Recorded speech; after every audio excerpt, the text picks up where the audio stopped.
በመንግስት መዋቅር ስር የሚፈጸሙ ወንጀሎች ሲጀመር ራሱ የሚጠበቁ ነገሮች አይደል መፈጸም የለባቸው። የሚፈጸሙ ከሆነ ደግሞ ሽግግር ወይም ደግሞ ወደ ሌላ ለውጥ እስኪመጣ መጠበቅ ስለሌለበት ዛሬ ስለ ሽግግር ፍትህ ለምንድን ነው የምናወራው ስንል ይደር ያ ከዛ የቀረን ነገር አለ ወይ ደግሞ ከዛ ሳንማር ደግሞ የተፈጸመ አሁንም ድጋሚ የተፈጸመ ነገር አለን አልተሸጋገርንም ማለት ነው። በወታደራዊ አስተዳደር ጊዜ ተፈጸሙ ለተባሉ በደሎች እነዛን ለማስተካከል አስተዳደሩ ቀርቶ በሌላ አይነት የአስተዳደር ዘይቤ ሲተካ የተከናወነ አጠፉ የተባሉትን ሰዎች ለፍርድ ማቅረብ ሙያ ብቃትና ከልምድ በተጨማሪ ነፃነት የሚለው ነገር ከውጭም ከውስጥም በጣም አስፈላጊ ነገር ስለሆነ እንደ ግለሰብ ዳኛና እንደ ፍርድ ቤት ደግሞ እንደ ተቋም ነፃነቱ የተጠበቀ የነበረ በገለልተኝነት ሲሰራ የነበረ ምንም ኮምፕሮማይዝ የተደረገ ነገር የለም ልንለው የምንችለው ነበር። በጣም ትልቅ ስራ ሰርቶ ነው በአንድ ዓመት ከ6 ወር ውስጥ 206 ክሶችን የያዘ አንድ ትልቅ ጥራዝ በነ ኮሎኔል መንግስቱ ኃይለማርያም አንድ ቮሊዩም ክስ ማቅረብ የተቻለ። ሀገሪቱ ውስጥ አሉ የሚባሉ ጠበቆች አሳይን ተደርገው ነበር ክርክሩ ሲካሄድ የነበረው እና ከፍተኛ የሆነ የሙያ ብቃት የታየበት ክርክር ነው የተካሄደው።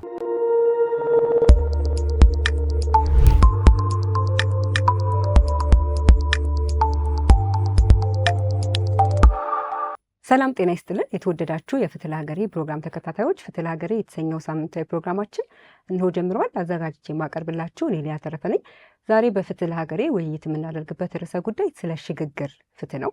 ስለ ሽግግር ፍትህ ስናወራ ከዚህ ቀደም በሀገራችን የተተገበረውን በደርግ ዘመን ካበቃ በኋላ የደርግ ዘመን ላይ ባለስልጣን የነበሩና ተባባሪዎች በሚል የተሰየሙ የነበሩ ሰዎችን በመክሰስና በጥፋተኛ ብሎ ደግሞ በዳኝነት ስራ ላይ የተሳተፉ 2 የህግ ባለሙያዎችን ነው የጋበዝኩላችሁ።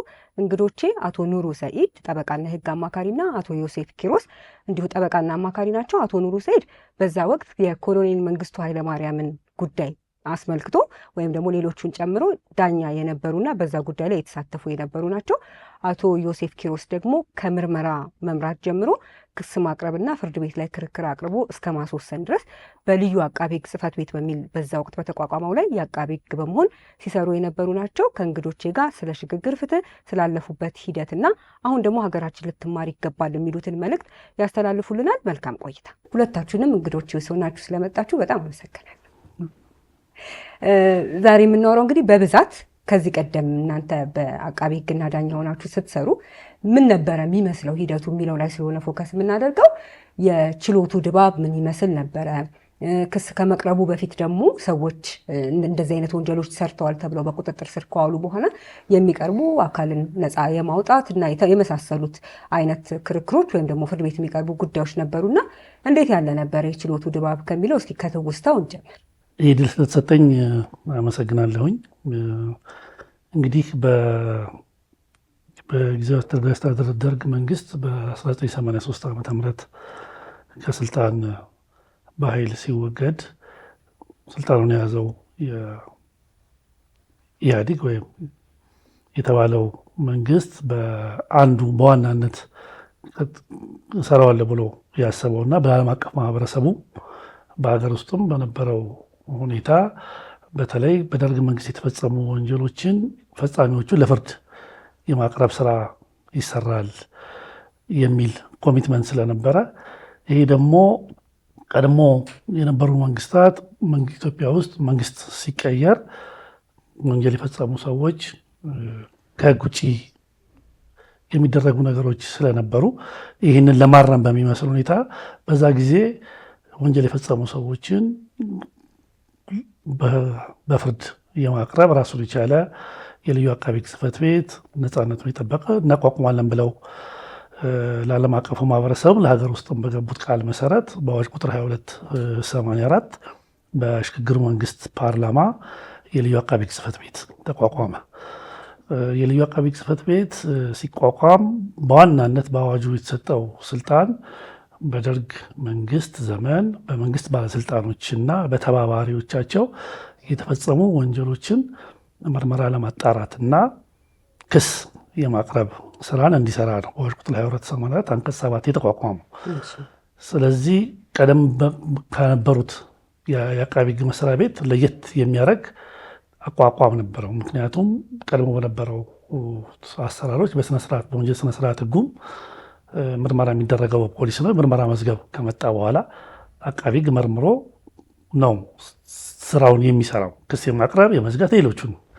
ይሄኛው መስሪያ ቤት ግን በተለየ ሁኔታ የምርመራውንም ስራ አብሮ እንዲሰራ ከዛ ደግሞ ምርመራው ሲያልቅ ደግሞ ወደ ክስ የማቅረቡንም ሂደት ስለነበረ መስሪያ ቤቱ ሲቋቋም በአብዛኛው የህግ ባለሙያዎችና ምርመራውን የሚያግዙ ደግሞ የፖሊስ ሰዎች ባለሙያዎች ሆነው ነው የተጀመረው ምርመራው። ስለዚህ በዋናነት እነዚህን በዛ ጊዜ የተፈጸሙ ወንጀሎችን ስለነበረ አዋጁ ራሱ አንደኛ ምን አይነት ወንጀሎች ናቸው የሚለው ምንም ነገር አይልም። ሁለተኛ የሚመረመሩት ወደ ፍርድ የሚቀርቡት የትኞቹ ሰዎች ናቸው የሚለውንም አለየም። በሌላ ዓለም ላይ ለምሳሌ ከዚህ በላይ ስልጣን ያላቸው ሰዎች ይላል የተለመደው። እኛ ጋር ግን በሁሉም ማንኛውም በዛ ወንጀል ተሳታፊ የነበሩ ሰዎችን መመርመርና ክስ የማቅረብ ስራ ስለነበር ከትልቁ ባለስልጣን እስከ መጨረሻው ባለስልጣን ስልጣንም ባይኖረው ከነሱ ጋር ተባባሪ ነው የተባለ ሰውም ላይ ምርመራ የማድረግና ክስ የማቅረብ ስለነበረ ስልጣኑ በጣም ሰፊ ነው፣ ስራውም በጣም ብዙ ነው እና መስሪያ ቤቱ ሲቋቋም ቀደም ብሎ ልክ መንግስት ሲቀየር የተያዙ ሰዎች ተይዘው የጠበቁ ሰዎች ነበሩ፣ በቁጥጥር ስር ሆነው የተያዙ ሰዎች ነበሩ። ከዛም በኋላ ደግሞ ራሱ መስሪያ ቤቱ ከተቋቋመ ደግሞ በራሱ ምርመራም የሚይዛቸው እና የሚመረምራቸው ሰዎች ነበሩና አጀማመሩ በዚህ ነው የተጀመረው እና ከዛ በኋላ ምርመራውን እንደተባለው ያው የሰዎች ምስክሮችን፣ ሰነዶችን የማሰባሰብ ስራዎች ናቸው የቀጠሉትና በኋላ ወደ ዲቴይሉ ልንገባ እንችላለን። ግን ስንቋቋም ግን በዋናነት በዚህ መንገድ ስለነበረ ስራው ገና የዚህ አይነት ነገርም ልምዱም ያልነበረበት ራሱ ኢንፍራስትራክቸሩ ምኑም ያልነበረበት ስለነበረ ከባድ ነበረ የዛን ጊዜ።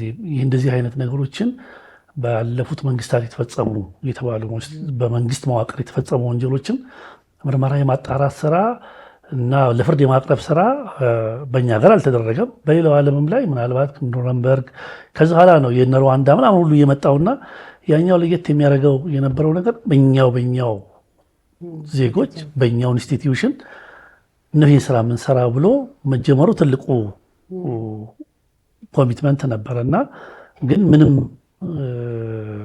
ሂንት አልነበረንም ያንን ነገር ለመስራት። የነበረን ነገር ምንድን ነው? አንድ ሁሉም ሰው የሚስማማበት ወንጀሎች ተፈጽመዋል። ስለዚህ ጉዳት የደረሰባቸው ሰዎች አሉ ማለት ነው። እነዛን እናውቃለን። ወንጀሎቹን የፈጸሙ ሰዎች የሚባሉ ሰዎች ይታወቃሉ። ስለዚህ እነዚህ ነገሮችን ማገናኘት ስራ ስለነበረ ምርመራው ከባድ ነበር እና መነሻችን ላይ ይሄ ነው። የምርመራውና ከዛ ከምርመራ በፊት ያሉትን ደግሞ ለምሳሌ ቅድም እንዳሉት የፍርድ ቤት ክስ ቀርቦባቸው ወይም ደግሞ በእናንተ ምርመራ ሂደት ከተያዙት ውጪ ቀድሞም የተያዙ ሰዎች ስለሚኖሩ ያለ አግባብ ነው የተያዝኩት፣ ስለዚህ አካል ነፃ ማውጣት የሚሉ ጉዳዮች ወደ ፍርድ ቤት ሊመጡ ይችላሉ። ችሎቱ ላይ የነበረው ነገር ምን ይመስል ነበር? አሁን ምንድነው የሆነው? እንግዲህ ልክ የመንግስት ለውጥ ሲመጣ አንዱ የተነሳው ነገር እነዛ ወንጀል በዛን በደርግ ጊዜ የተፈጸሙ ወንጀሎችን እንዳልኩት ቅድም በፍርድ የማቅረብ ሂደት ስለነበረ አንድ የጸረ ቀይ ሽብር ኮሚቴ የሚባል አንድ ኮሚቴ ነበር የኛ መስሪያ ቤት ከመቋቋሙ በፊት እና በጠቅላይ ሚኒስትር ጽሕፈት ቤት ስም ተቋቁሞ እነዚህ ወንጀሎች የተፈጸሙበትን ቦታዎች የማየት ከዛ አጽም የማውጣት እና ሰው እንደ አዲስ ልክ እንግዲህ ወንጀሎቹ የተፈጸሙት ከ67 ጀምሮ ነው።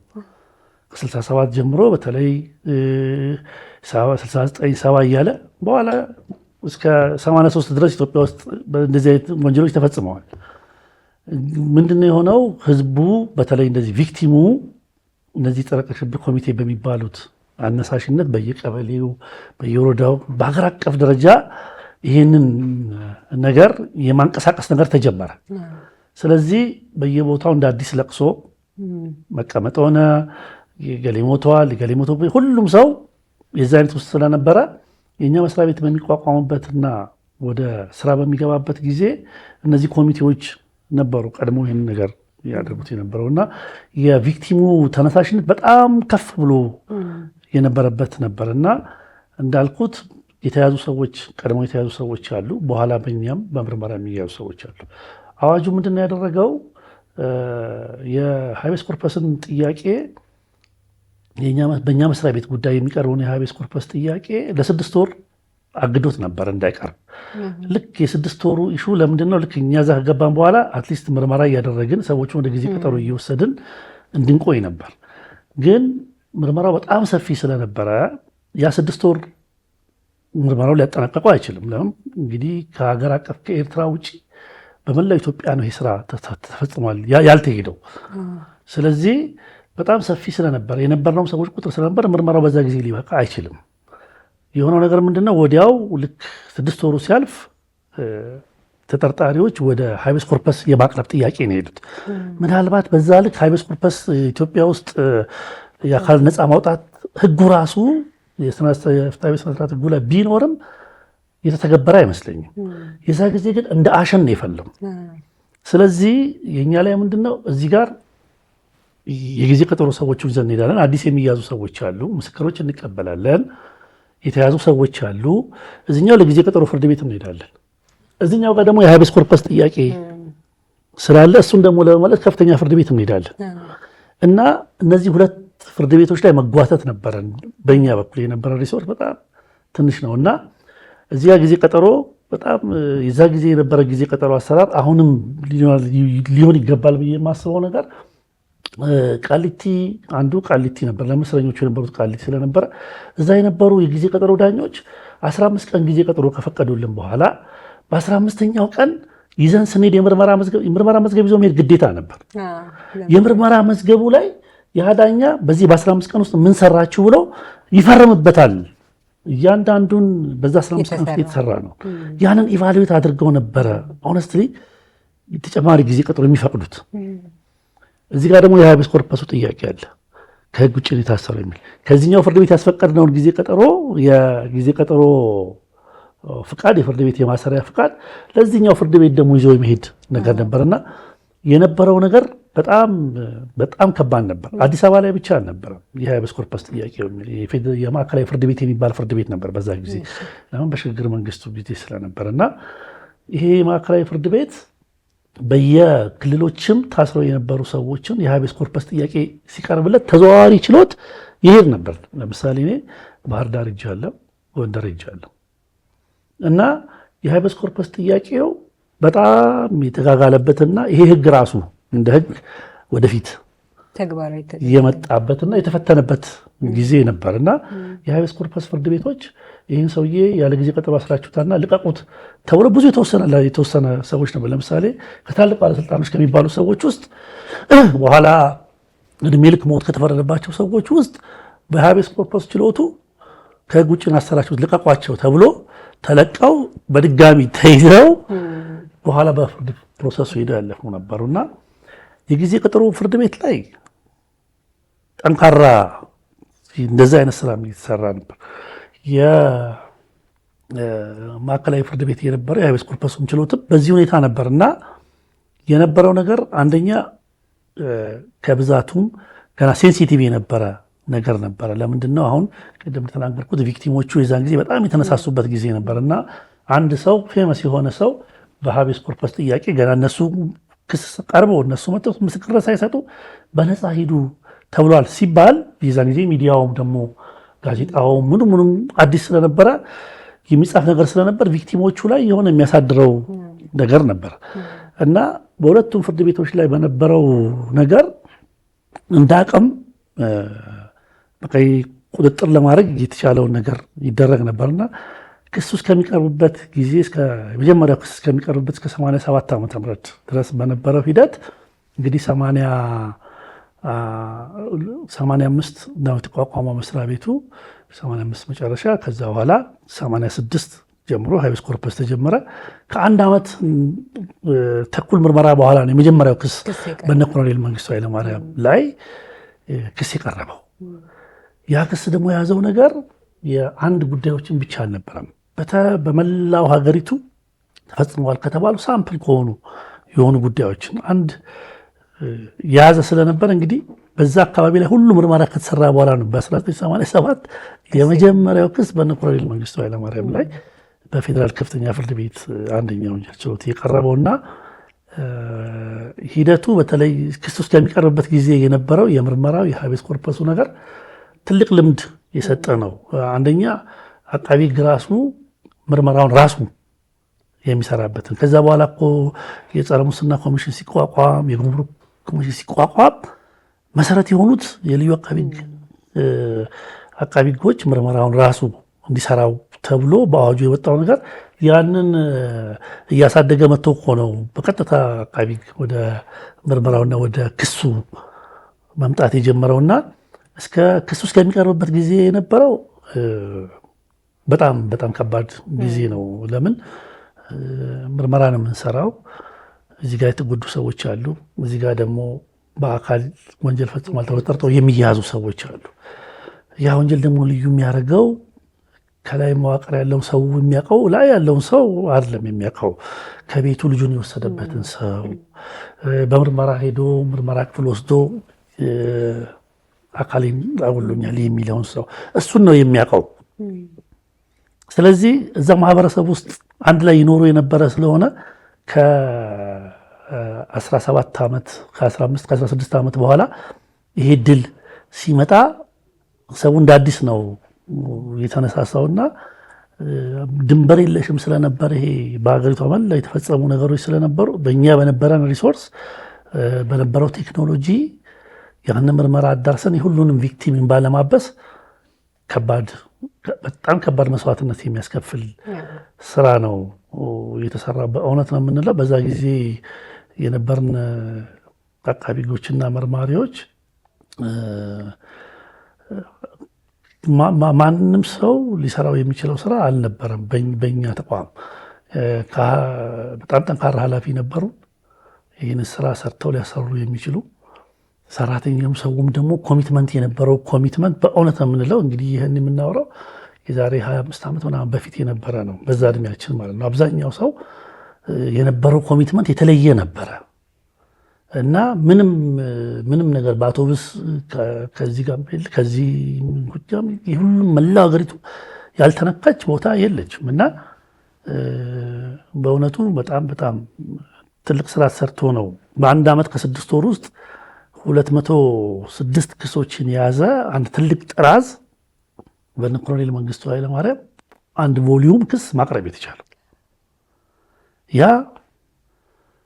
ከ1967 ዓ.ም ደርግ በጊዜ ወታደራዊ አስተዳደር ደርግ ተብሎ ከተቋቋመበት መስከረም 2 1967 ጀምሮ ህዳር 14 1967 ዓ.ም ከተፈጸመው የአፄ ኃይለ ሥላሴ ባለስልጣናት ግድያ 60ዎቹ ሰዎች የሚባለው በታሪክ ከነሱ ሰዎች ግድያ ጀምሮ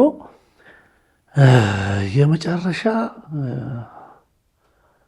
ኢትዮጵያ ውስጥ በግድያ እስከነበረበት እስከ 1980 ዓመተ ምህረት የተፈጸሙ ጉዳዮችን የግድያ፣ የቶርቸር፣ አስገድዶ የመድፈርን፣ አስገድዶ የመሰወርን ክሶች የያዘ ክስ ነው ያ ቮሊዩም በእነ ኮሎኔል መንግስቱ ኃይለማርያም ላይ የቀረበው ክስ። ይህ እንዳልኳቸው አዲስ አበባ 25 ከፍተኞችን ሸዋ ክፍለ ሀገር የሚባለውን የቀረው የጎንደር የተለየ ባህሪ ስለነበረ ይመስለኛል በኋላ በጎንደር ኃላፊዎች ላይ የቀረው። ከዛ ውጪ በመላው ሀገሪቱ የነበሩትን ጉዳዮች አካተን በእነ ኮሎኔል መንግስቱ ኃይለማርያም ክስ ላይ ያቀረብ ነው። ይህን ስራ ለመስራት ይህን ምርመራ ለመስራት የፈጀብን ይህን ክስ እስከምናቀርበው ድረስ ስንት ዓመት ነው? 1987 1987 1 ዓመት ተኩል ነው የፈጀብን። ይህንን በብዙ የሰነድ ማስረጃዎች ወደ 23 ጥራዝ ነው ሰነድ ማስረጃዎቹ። የሰው ምስክሮቹ ከ1200 ምስክሮች ስም ዝርዝር ለፍርድ ቤት የቀረቡ በኋላ ያሰማነው 700 ምናምን ነው። ያ ዝርዝር ግን በምስክርነት የተቀበልናቸው ሰዎች ማለት ናቸው። እነዚያ ሰዎች ሰነድ ማስረጃዎቹ፣ የፊልም ማስረጃዎቹ፣ ጋዜጦቹ፣ ይሄ ሁሉ ማስረጃ ከአይን ምስክር ጀምሮ ግድያ ሲፈጸም የነበሩ ከአይን ምስክር ጀምሮ እስከ የመንግስቱን አሰራር ያንን ስትራክቸር የሚያስረዱትን ሰዎች ጨምሮ ምስክርነትን የያዘ ክስ ነው ያቀረብነው። ስለዚህ እኔ ያ ስራ በሰው ነው ወይ የተሰራ? ለምን የዛ ጊዜ ሞባይል ስልክ የለም። ከፍተሽ ስለ እንደዚህ አይነት ችሎት እስቲ እንዴት ነው የሚሰራ ብለሽ ነገር የምትይው ቴክኖሎጂ የለም። ስልክ እንኳን በማንዋል ስልክ ነው ከአዲስ አበባ ከወጣን በኋላ በ9 ቁጥር ግባቶ እንትና እየተባለ በኦፕሬተር በሚያገናኙበት ስልክ ነው እንኳን ሞባይል ደረጃ ሊደረስ ማለት ነው። እና ምንም ሪፈረንስ በሌለበት በሀገርም ኤክስፒሪየንስ የለም፣ በአፍሪካም ኤክስፒሪየንስ የለም። በዓለም ላይ የነበሩ ነገሮች ነበሩ፣ ግን እንደዚህ አልነበሩም። እና እኔ ብዙ የምንማርበት ስራ ነው፣ ተምረናል፣ በኋላ የምናነሳው ስለሆነ እና እስከ 87 የነበረው ነገር ይሄ ነው። አመሰግናለሁ። በጣም አመሰግናለሁ። የክስ ሂደቱን በተለይ ደግሞ ከክስ በፊት ያለውን ስራ መረዳት ለብዙዎች ከባድ የሚሆን አይመስለኝም። ምክንያቱም ቅድም ሲገልጹ እንደነበረው አንደኛ የቆይታው ጊዜ በጣም ረጅም የነበረ ከ67 ዓመተ ምህረት ጀምሮ የነበረ ስለነበረ ረጅም ዓመት የፈጀ ስለሆነ ከዛም በተጨማሪ ደግሞ ክስ የሚቀርብባቸው የምርመራ የሚጠራባቸው ሰዎች በወቅቱ ባለስልጣን የነበሩ ስለሆኑ ከዛም በተጨማሪ ደግሞ በጣም በርካታ ሰዎች ስለሆነ እንደ ቪክቲም ወይም ደግሞ እንደ ግል ተበዳይ የሚያቀርቡት ምርመራውን ማጣራት፣ ማስረጃ መሰብሰብ፣ ጉዳዩን ክስ ደረጃ አድርሶ ክሱን ፍርድ ቤት ይዞ መሄድ በጣም ብዙ በተለይ ደግሞ በሀገር አቀፍ ደረጃ ሲሆን በጣም ውስብስብ እንደሚሆን ሁላችን የምንረዳው ነገር ነው። ምናልባት ቅድም ሲያነሱ ስለነበረ የነ ኮሎኔል መንግስቱ ኃይለማርያምንም ኬዝ ጨምሮ የፍርድ ቤቶች ላይ ሲመጡ በዳኝነት ደግሞ ሲሰሩ የነበረው እርስዎ ነው አይደለ? ስለዚህ ዳኝነትን በሚመለከት የነበረውን ነገር ደግሞ እስኪ አሁን የአቃቢ ሕግ ላይ ምን አይነት ፈታኝ ሂደት እንደነበረ ለማሳየት ሞክረዋል አቶ ዮሴፍ እና የችሎቱን በሚመለከት ደግሞ የተለየ እንደሚሆን እገምታለሁ። አንደኛ ተበዳይ የሚባሉት ሰዎች አሉ፣ ሁለተኛ ደግሞ ከኬዙም ጋገሪቷ ትልልቅ ባለስልጣናት የነበሩ ሰዎች ስለነበሩ ስለ ችሎት ድባብ ስናወራ ችሎቱ ላይ የነበረው ሂደትን ደግሞ ይንገር። መሀል ላይ ነው እኔ ጥልቅ ያልኩት። ግን ያው የተሰራው ስራ ኦልሬዲ ሪከርድ ተደርጎ ተቀምጦ የነበረ ነው። እሱን ነው ያስተናገድኩት እና ከዛ በኋላ ያለው ግን ምንድነው አሁን ወደ ፍርድ ቤት ስንመጣ አሁን ወንጀሉን መርምሮ መጠየቅ ያለበት ማን ነው የሚለውን ለመወሰን በጣም ሰፊ እና ከባድ ስለነበረ እንግዲህ በአደረጃጀትም ቢሆን የግድ አንድ ይሄንን ብቻ ሊሰራ የሚችል ሙሉ ጊዜውን የሚሰዋ ተቋም በማስፈለጉ ልዩ አቃቤ ሕግ ተቋቁሟል። ልክ እንደ ልዩ አቃቤ ሕግ ግን ልዩ ፍርድ ቤት ማቋቋም ስለማይቻል ጉዳዩ የተስተናገደው በመደበኛ ፍርድ ቤቶች ነው። እንግዲህ በመደበኛ ፍርድ ቤት ሲስተናገድ እኔ ያስተዋልኩት ነገር ምንድን ነው? ልዩ አቃቤ ሕግ በሄደበት ርቀትና ተነሳሽነት ፍርድ ቤቶቹ ጉዳዩን በተለየ ሁኔታ ለማስተናገድ ተነሳሽነት የነበረ አልመሰለኝ። እንግዲህ ወደኋላ ሄጄ ሳየው ሪከርዱን እንዳየሁት አንደኛ በመደበኛ ፍርድ ቤት ነው፣ ይሄ ያው ግዴታ ስለሆነ።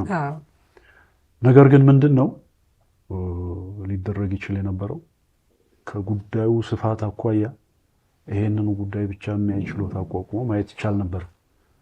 ግን እንደ ማንኛውም ጉዳይ እኔ እስከማስታውሰው በሳምንት 2 ቀን ተመድቦለት ያ ችሎት ሌሎች ጉዳዮችን የሚያይ ችሎት ነው። ይሄን ብቻ አይደለም። ያው በዛ አይነት መንገድ ነበር ሲስተናገድ የነበረው። እንግዲህ ክሱ እንደቀረበ የተደረጉ ነገሮች አሉ። ያው እንግዲህ ይሄ አንድ ዓላማውን ማስተማር ነበርና ይሄ ሂደት ሲጀመር መጀመሩ እንዲታወቅ ዓለም አቀፍ ጭምር ሚዲያዎች ተጠርተው ነበር በመዝገቡ በትዕዛዝ። እንዲህ አይነት ተቋማት የሚዲያ ተቋማት ቀርበው እንዲዘግቡ ይጻፍላቸው። ያው ማለት በግድ መታችሁ ዘግቡ ሳይሆን ይሄ ጉዳይ እወቁትና ይሄ ነገር ስላለ ዘግቡ የሚል መዝገቡ ላይ አይቻለሁ። ችሎቱ የሰጠው ትዕዛዝ ነው። አዎ። እንግዲህ በዚህ አይነት መንገድ ነው እንግዲህ ጉዳዩ ተጀምሮ ሲታይ የቆየው። የነ ኮሎኔል መንግስቱ ኃይለማርያምን ጉዳይ በተመለከተ እንግዲህ ከመጀመሪያውም በጣም በተለየ ሁኔታ ሊሰራ ይገባው የነበረ ስለነበረ ችሎቱ ሌሎች ጉዳዮች የሚያስችልበት ችሎት አለው እዛው ልደታ ውስጥ። ይሄን ጉዳይ በተመለከተ ግን አንደኛ ሰዎቹ የተከሰሱት ብዙ ናቸው። እንደ 6 እንደ 7 ሰው አንድ ቦታ አቁሞ ጉዳዩን ማየት የሚያስቸግር ነው። በዛ ላይ ደግሞ ለማየት የሚመጣ አለ ታዳሚ። በዛን ጊዜ አቶ ዮሴፍ እንዳለው እንግዲህ ከፍተኛ መነሳሳት ስለነበረ ብዙ ሰው ይታደም ነበርና ይህን ሊያስተናግድ የሚችል ተብሎ ተለይቶ ያኔ ዘመቻ መምሪያ 6 ኪሎ ማዕከላዊ በኋላ ኢኮኖሚና ምናምን ሚኒስቴር ተብሎ 6 ኪሎ ዩኒቨርሲቲ ፊት ለፊት ገንዘብና ኢኮኖሚ እሱ ትልቅ አዳራሽ ነበረው። ያንን አዳራሽ ነው ኢምፕሮቫይዝ ተደርጎ ችሎታ አዳራሽ ተደርጎ ይታይ ነበረው። እንግዲህ ያለቀውም እዛው ነው። ስለዚህ ክርክሮች እነዚህ ጉዳዮች ሲኖሩ ዳኞቹ ወደዛ ሄዱና አስችሎ ይመለሳሉ። አንዱ ጉዳይ ማለት ነው የነ ኮሎኔል መንግስቱ ኃይለማርያም ጉዳይ ብቻ ማለት ነው። ቀጠሮ ባለበት ቀን እንጂ በየቀኑ አይደለም። አልኩት እንደ መደበኛ ጉዳይ ከሌሎቹ ጉዳዮች ጋር አብሮ ቀጠሮ እየተያዘለት ነበር ታየ ነበረው። እሺ እዚህ ጋር አሁን ስለ 87 ዓመተ ምህረት የነ መንግስቱ ኃይለማርያም ጉዳይ ከቀረበ በኋላ ሌሎቹን የተመለከተ ክስ መቅረብ ነበረበት። እንዳልኩት እነሱ ያው የደርግ አባላቱ ተብሎ ስለነበር ከዛ ውጭ ያሉት ሰዎች አዲስ አበባ ላይ ከአዲስ አበባ ውጭ ወንጀል የፈጸሙት ሰዎች ላይ ከ87 በኋላ ምርመራው ቀጠለ።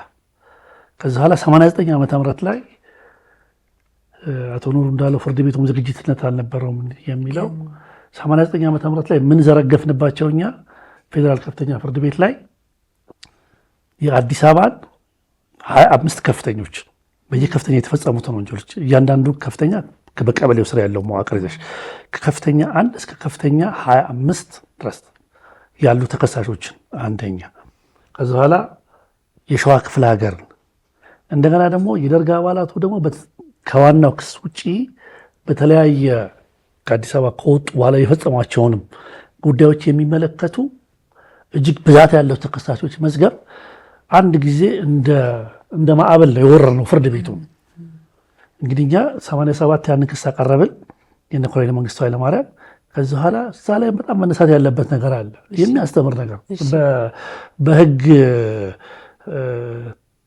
ተማሪዎች ተመራማሪዎች የእኛ ክስ እንደቀረበ የዘር ማጥፋት የኢትዮጵያ ወንጀለኛ መቅጫ 281 ተጠቅሶ የቀረበ ክስ ስለነበረ የዘር ማጥፋት ተብሎ የቀረበ ክስ ስለነበረ ያ ህግ ለመጀመሪያ ጊዜ ነው አቧራው ተጠርጎ ከ1949 በኋላ ወደ ገበያ ያመጣው።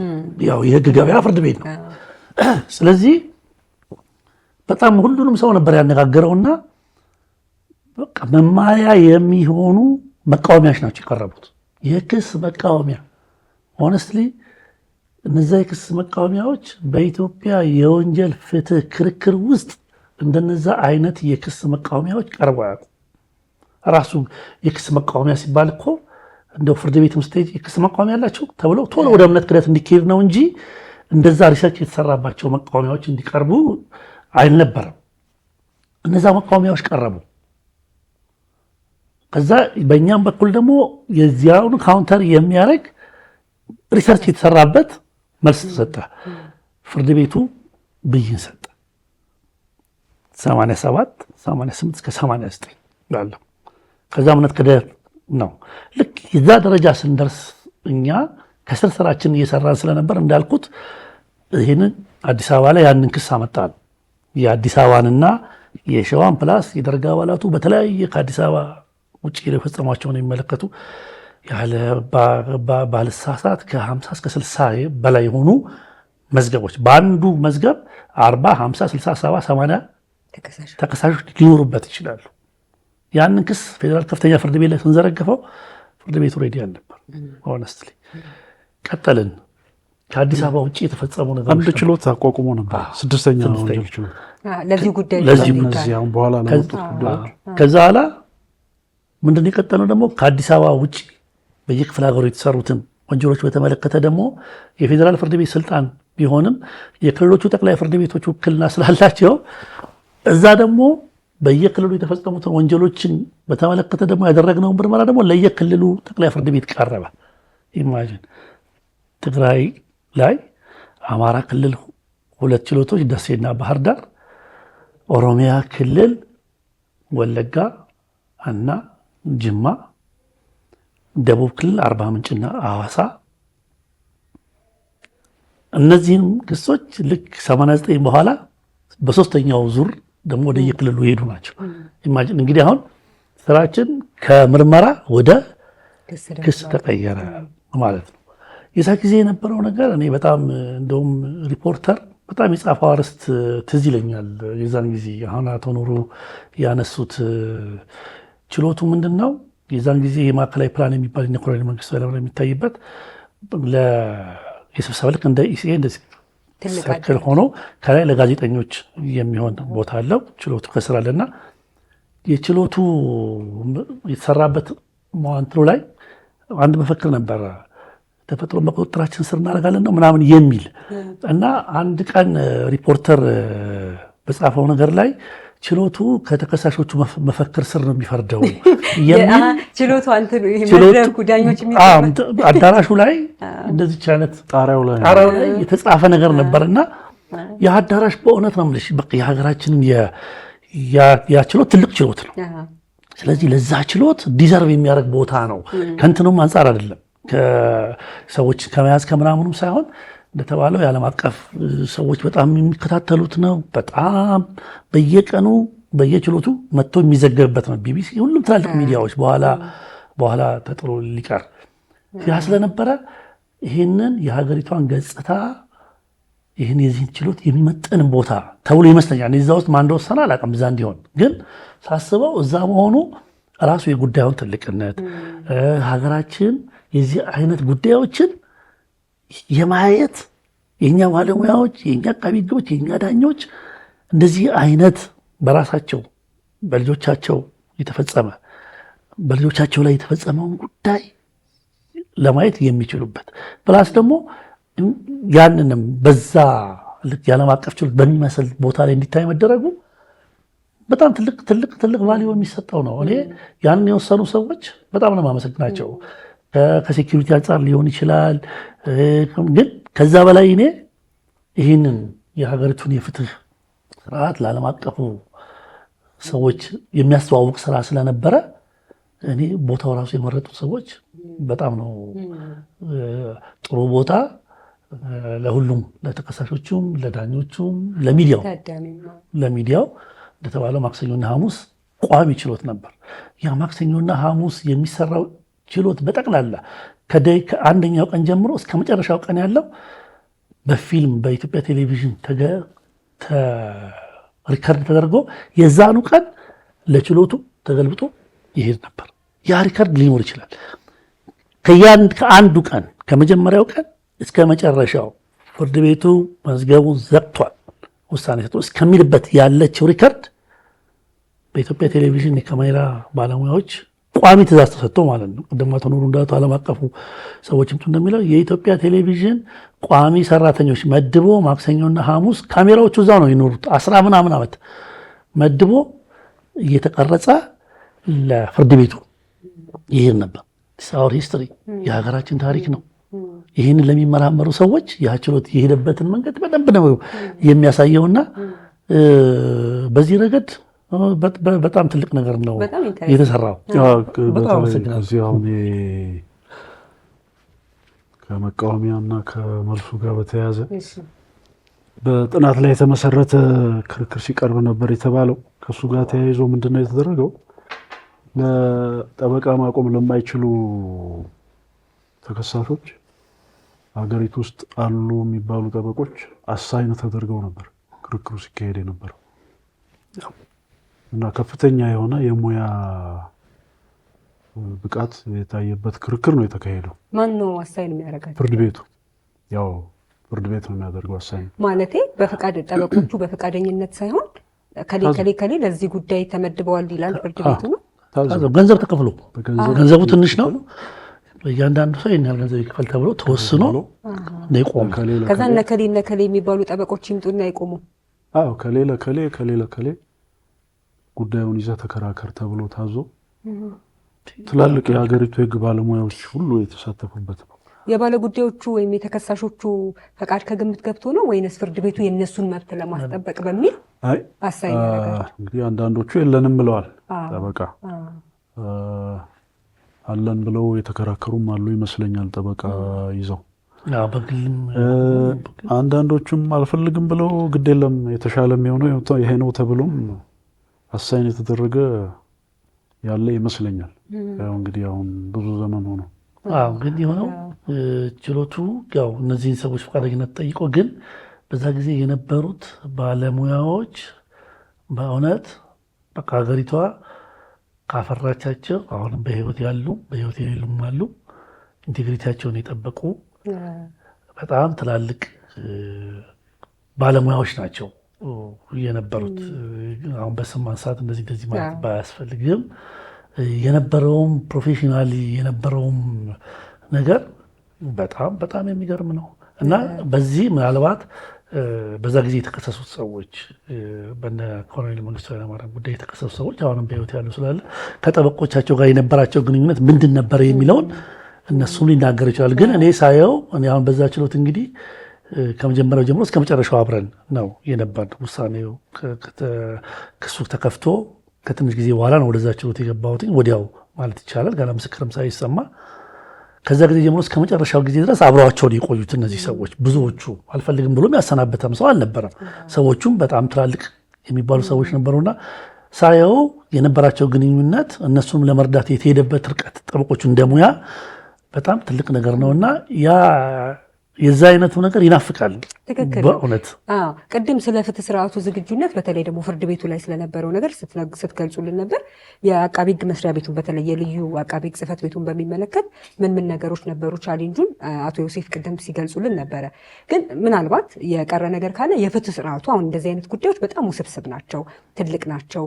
ምርመራ ማጣራቱም ከባድ ነው። ፍርድ ቤት ላይ ሲመጣም ደግሞ ኬዙ ትልቅ መሆኑ ብቻ ወይም ደግሞ ማስረጃዎቹ ብዙ መሆናቸው የተከሰሱት ሰዎች ባለስልጣን የነበሩ መሆናቸው ብቻ ሳይሆን የኬዙ አይነት ራሱ የተለየ ነው። ስለዚህ የፍትህ ስርዓቱ እነዚህን አይነት ጉዳዮችን ለማስተናገድ የነበረውን ዝግጁነትና አሁን ስታነሱ ደግሞ ለምሳሌ በወንጀል ጉዳዮች ላይ የሚቀርቡ መቃወሚያዎች ራሱ በጣም በርካታ ሲቀርቡ እንደነበር፣ ክርክሩም የተለየ እንደነበር ስትገልጹልን ነበርና በመሰረታዊና በስነ ስርዓት ህጉ ወደ ተግባር ሲገባ አይደል የሚፈተነው። ስለዚህ የፕሮሲጀሩም የሰብስታንቲቭ ህጎቹ ሲመጡ እንደ ተግዳሮት እንደ ዳኛም እንደ አቃቢ ህግም እነዚህ ህጎች አላሰራ ብለው ነበር፣ እነዚህን እንዴት እንተርጉመው የሚለው ነገር ቻሌንጂንግ ነበር የምትሉት ነገር ካለ እንደ ፍርድ ቤት፣ በአቃቢ ህግ በኩልም ደግሞ ክሱ ሲመሰረት አላስኬድ ያሉ እንደ ስርዓትም ሊሆን ይችላል እንደ ህግም ደግሞ አላስኬድ ያሉ የነበሩ ያጋጠሟችሁ መሰረታዊ ዋና ዋና የምትሏቸው ችግሮች ካሉ እሱንም እናንሳ። አሁን በመጀመሪያ እንግዲህ ምርመራው ካለቀ በኋላ ሰዎቹ በምን ይከሰሱ ነው። ቅድም እንደተናገርኩት በኢትዮጵያ በ1949 የወጣ የወንጀለኛ መቅጫ ሕግ የአንቀጽ 281 የሚባለው ለመጀመሪያ ጊዜ ወደ ፍርድ ቤት የመጣበት ነው እና ምርመራው ካለቀ በኋላ እነዚህ ሰዎች በምንድን ነው የሚከሰሱት የሚለው እንደ ተቋም ለመወሰን እየተቸገረ ይመስለኛል። ባለሙያዎችም ነበሩ ከውጭ የመጡ ለምንድን ነው አሁን እንግዲህ እኛ ነን ስርዓቱን የፍርድ ቤቱን ነገር የምንመራው ክሱን በምንድን ነው የምናቀርበው የሚለው እና ያ የወንጀል ህግ የወንጀለኛ መቅጫ ህግ 1949 የዘር ማጥፋት ሰብአዊ ፍጥረት የተፈጸመ ወንጀል ብሎ ከሚዘረዝራቸው ከጠበቃቸው ግሩፖች ውስጥ በፖለቲካ የተሳሰረውን የምትል ፍሬዝ አለች እንግሊዝኛውም ላይ በፖለቲካ የምትል። ስለዚህ እነዚህ በተለይ እኛ ደግሞ መንግስት እነዚህ ሰዎች የያዛቸው የመረመራቸው ከህግ ውጭ እንዲገደሉም የተወሰኑት የተገደሉትም ሰዎች በፖለቲካ አመለካከታቸው ምክንያት ነው እንጂ እንደ ማንኛውም ተራ ሰው ወይ የስርቆት ወንጀል ፈጽመ ወይ ወንጀሎችን ፈጽመው አይደለም የሚል እምነት ስለነበረ እና ማስረጃዎቹም የሚያሳዩት ያንኑ ስለነበረ የወንጀል ሕግ 281ን ጠቅሰን ነው ክስ ያቀረብነው የዘር ማጥፋት የሚለውን እና እዛ ላይ እንግዲህ በዋናነት የመንግስት መዋቅር የተሰራ ወንጀል ነው ብለን ስላመንን ማስረጃዎቹን በእርግጥ የሚያሳዩት በመንግስት መዋቅር የተሰሩ ወንጀሎችን ስለነበረ ከዛ በኋላ ያንን ለመወሰን ከባድ ነበር። በኋላም በመቃወሚያዎቹም በምንም ላይ የተነሳው በኋላ ፍርድ ቤቱም የመጨረሻው መደምደሚያ ላይም ሲደርስ የደረሰባቸው ድምዳሜዎች አሉ እና አማራጭ ደግሞ በአማራጭ ክስ ብለን ደግሞ በ522 ተብሎ ነው የቀረበው እና የመጀመሪያው ያንን መወሰኑ ላይ ከባድ ነበር። ከዛ በኋላ ግን ያው በሂደት ማስረጃዎቹን የማቅረብ ምኑን የጊዜ የመውሰዱ ነገር ከኬዞቹ ብዛት አንጻር ካልሆነ ሆነስትሊ ይሄ ነው የሚባል ቻሌንጅ አልመጣም። ያችን ምርመራውን ጨርሶ መወሰኗን በየትኛው ሕግ ነው የሚከሰሱት እነዚህ ሰዎች የሚለውን መወሰኑ እንደ መስሪያ ቤት በተለይ በዛን ጊዜ የነበሩ ኃላፊዎች ይህንን ለመወሰን እንትን ያሉ ይመስለኛል። ከዛ ከተወሰነ በኋላ እና ወደ ፍርድ ቤት ከሄድን በኋላ ግን እነዛ መቃወሚያዎችም ሲመጡ ምንም ሕጋዊ ምላሾች ስለነበሮቻቸው በዛ መንገድ የተቀጠለውና ብዙ ቻሌንጅ የገጠመ አይመስለኝም። ቻሌንጅ ምናልባት የመዘግየት የምን ነገር የሚነሳ ካልሆነ በስተቀረ ይሄ ነው የሚባል ነገር አልነበረም በኛ በኩል። የአቃቢ ሕግም ፍርድ ቤትም ላይ እንደ አቃቢ ሕግም እንደ ዳኛ ያው መሰረታዊ ነገር በዚህ ጉዳይ ላይ ወይም ማንኛውም የፍትህ ስርዓቱ ላይ ያለው ነገር ነፃነት ነው። ይሄ ጉዳይ ደግሞ ከቀድሞ የነበሩ ባለስልጣኖች የተከሰሱበት በጣም ብዙ የግል ተበዳዮች ያሉበት ሰዎች ውጤቱን የሚጠብቁት ስለሆነ በጣም ትልቅ ጫና ይኖረዋል ብለን እናስባለን። ነፃነት ነበራቸው ይህንን ስራ ስትሰሩ እንደ አቃቢ ሕግም እንደ ዳኛም። በእርግጥ ሕግና ማስረጃን መሰረት ተደርጎ ብቻ የተሰራ ስራ ነው ልንል እንችላለን። ወይም በቃ ነፃነታችን ተከብሮ በአግባቡ የሰራ ነው ብላችሁ ነው የምታስቡት? ነበረ ነፃነት? እንዴት ነው ጀመራችሁት? እሺ እኔ እንግዲህ እንዳልኩት መስሪያ ቤቱ ስራ በጀመረ በሁለተኛው ወር ነው ወደዛ መስሪያ ቤት የገባሁት። ጥር ጀምረው እኔ መጋቢት ነው የገባሁት። እሺ እንግዲህ ከሀቤስ ኮርፐሱ ጀምሮ እስከ መጨረሻው እስከ ሰበር ስለሚችሉት የነበሩት ክርክሮች ላይ ተሳትፌያለሁ። በእነዚህ ጉዳዮች ላይ በተለይ ምርመራው ላይ እንደተባለው ሰው ይታሰራል፣ ግድ ነው፣ ምርመራ ይደረጋል፣ ሰው ይታሰራል። እዚህ ላይ እኔ አሁንም ክሬዲቱን የምሰጠው ለነበሩ ኃላፊ ነው። ኃላፊ መስሪያ ቤቱን የሚያስከብረውም መስሪያ ቤቱን ኮምፕሮማይዝ የሚያደርገውም አላዛ የሚመደበው ሰው ወሳኝ ነው የዚህ አይነት ነገሮችን ለመከላከል እና በዚህ ረገድ በእውነት በጣም ጠንካራ ስለነበሩ አንድ የዚህ አይነት ተጽዕኖ ይህን ክሰስ፣ ይህን አውጣ፣ ይህን ፍታ፣ ይህን ሰር የሚል አልነበረም ማለት ማረጋገጥ እችላለሁ። ይህንን በዚህ ሂደት ሰው ወንጀል ሳይፈጽም ወይም ደግሞ በቂ ማስረጃ ሳይኖር እስር ቤት አቆይተነው ሊሆን ይችላል። ፕሮሰሱ ራሱ በሚሄድበት ግን ይሄ በሚሆንበት ጊዜ እንደ ኢንስቲትዩሽን በዛ በነበረው አሰራር ላይ የተከሰተ ካልሆነ በእውነት ቻሌንጆች አልነበሩም ማለት አይደለም። ቻሌንጆች ነበሩ፣ የምናውቃቸው በግልጽ የምናውቃቸው ቻሌንጅ። ያንን ቻሌንጅ ግን ታልፏል። በዚህ ረገድ ሁለት ወንጀል የፈጸሙ ሰዎች አንደኛው እዚህ ሆኖ አንደኛው እስር ቤት ሆኖ አንደኛው ውጭ የሚሆንበት አልነበረም ማለት ይቻላል። የነበሩ ሰዎችም የመንግስት ባለስልጣናትም ሆነው የነበሩ ሰዎች ከባለስልጣናት ተነስተው ተከሰው በፍርድ ቤት ጉዳያቸው የታዩ ሰዎች አሉ። ይሄ ደግሞ የነፃነቱ መገለጫ ነው። ለምንድን ነው አሁን እንደሚታየው አንድ አቃቢ ሕግ መስሪያ ቤት ሁለት ወንጀል በፈጸሙ ሰዎች መካከል ልዩነት የሚያደርግ ከሆነ ነፃነት የለውም ማለት ነው። የምንለካውም በዛ ነው። ከዛ በኋላማ ፍርድ ቤት እኛ ጉዳዩን ከወሰድነው በኋላ የፍርድ ቤቱ ስራ ነው። ስለዚህ የእኛ ነፃነት የሚመዘነው ሰውን ይዘን አስረን መርምረን ክስ እስከምናቀርብበት ጊዜ በነበረው ሂደት ላይ ነው የሚታየው። በዚህ ረገድ በእውነት ነው የምለው እኔ ቅርብ ነበርኩኝ። ትላልቆቹ ስራዎችም ላይ በዛ በነበሩት ስራዎች ላይ እስከ መጨረሻው ድረስ ሰርቻለሁ። የዚህ አይነት ነፃነታችንን ኮምፕሮማይዝ የሚያደርግ ነገር አልነበረም። ከመንግስት ጋር የምንገናኘው በደሞዝ ካልሆነ በእውነት ነው የምንለው ምንም ግንኙነት አልነበረንም። እንደውም አንታወቅም። በቃ በጀት ይጸድቃል። ከዛ በኋላ ማወጣታችን እኮ እንደዛው ቀስ ብሎ ነው፣ ፎርማሊም አይደለም። እና በእውነት ነው የምንለው መንግስትም የራሱ ምክንያት ይኖረዋል። እንግዲህ የሚተነተኑ ነገሮች ይኖራሉ። ለምን ያንን መስሪያ ቤት ነፃ አደረገው ሲባል ዝም ብሎ እንደዚህ የምንገምታቸው ግምቶች አሉ። ምክንያቱም እነዛ ሰዎች ኦልሬዲ መንግስቱ የለም። ከዛ በኋላ ይሄ ጉዳይ የወንጀል የፈጸሙ ሰዎችና የፍርድ ቤት ተብሎ ነው። ስለዚህ እዛ ላይ ኢንተርፊር ማድረጉም ብዙ ፖለቲካሊ ምንም የማያስገኝ ነገር ሊሆን ይችላል። ግን ከዛ በላይ ግን በወቅቱ በነበረው ጠንካራ የሆነ አሰራር እና ጠንካራ የሆነ አመራር ምክንያት እኔ የዚህ አይነት ነገር አልነበረም። እንግዲህ ብዙ አሁንም ያሉ ሰዎች አሉ፣ በዛ ፕሮሰስ ውስጥም ታስረውም ያለፉ ሰዎች አሉ። አዎ ጉለት አልነበረንም አይደለም። እኛ 16 ዓመት 17 ዓመት ታስረው በፍርድ ሂደት ላይ በነፃ የተባሉ ሰዎች አሉ። ይሄ የግድ ያቀረብነው ክስ ተከሳሽ ላይ ሁሉ ማስረጃ አግኝተን ወይ ደግሞ ብቁ ሰውየውን ጥፋተኛ የሚያሰኝ ማስረጃ አለማቅረብ አለም። ግን የሆነ የምናቀርባቸው ማስረጃዎች አሉ። በፍርድ ቤት አይን ሲመዘን ደግሞ ያ እንግዲህ ኮንቬንሽን ሬሱ ምን ያህል ነበረ የሚባለው ጋር ሲካሄድ፣ አዎ የተወሰኑ ሰዎች በዛ ፕሮሰስ ውስጥ አልፈው ብዙ ዓመት ታስረው ነፃ የወጡ ሰዎች አሉ። አንድ ፍርድ ቤት ከማቅረባ ሳይቀርቡም እንደዚሁ ታስረው የወጡ ሰዎች አሉ። ይሄ እንደ አንድ መስሪያ ቤት ሲሰራ በዛ ውስጥ የሚያጋጥሙ ነገሮች የሉም ማለት አልችልም። ይሄ ግን ነፃነትን ከማሳጣት ጋር የሚሄድ አልነበረም።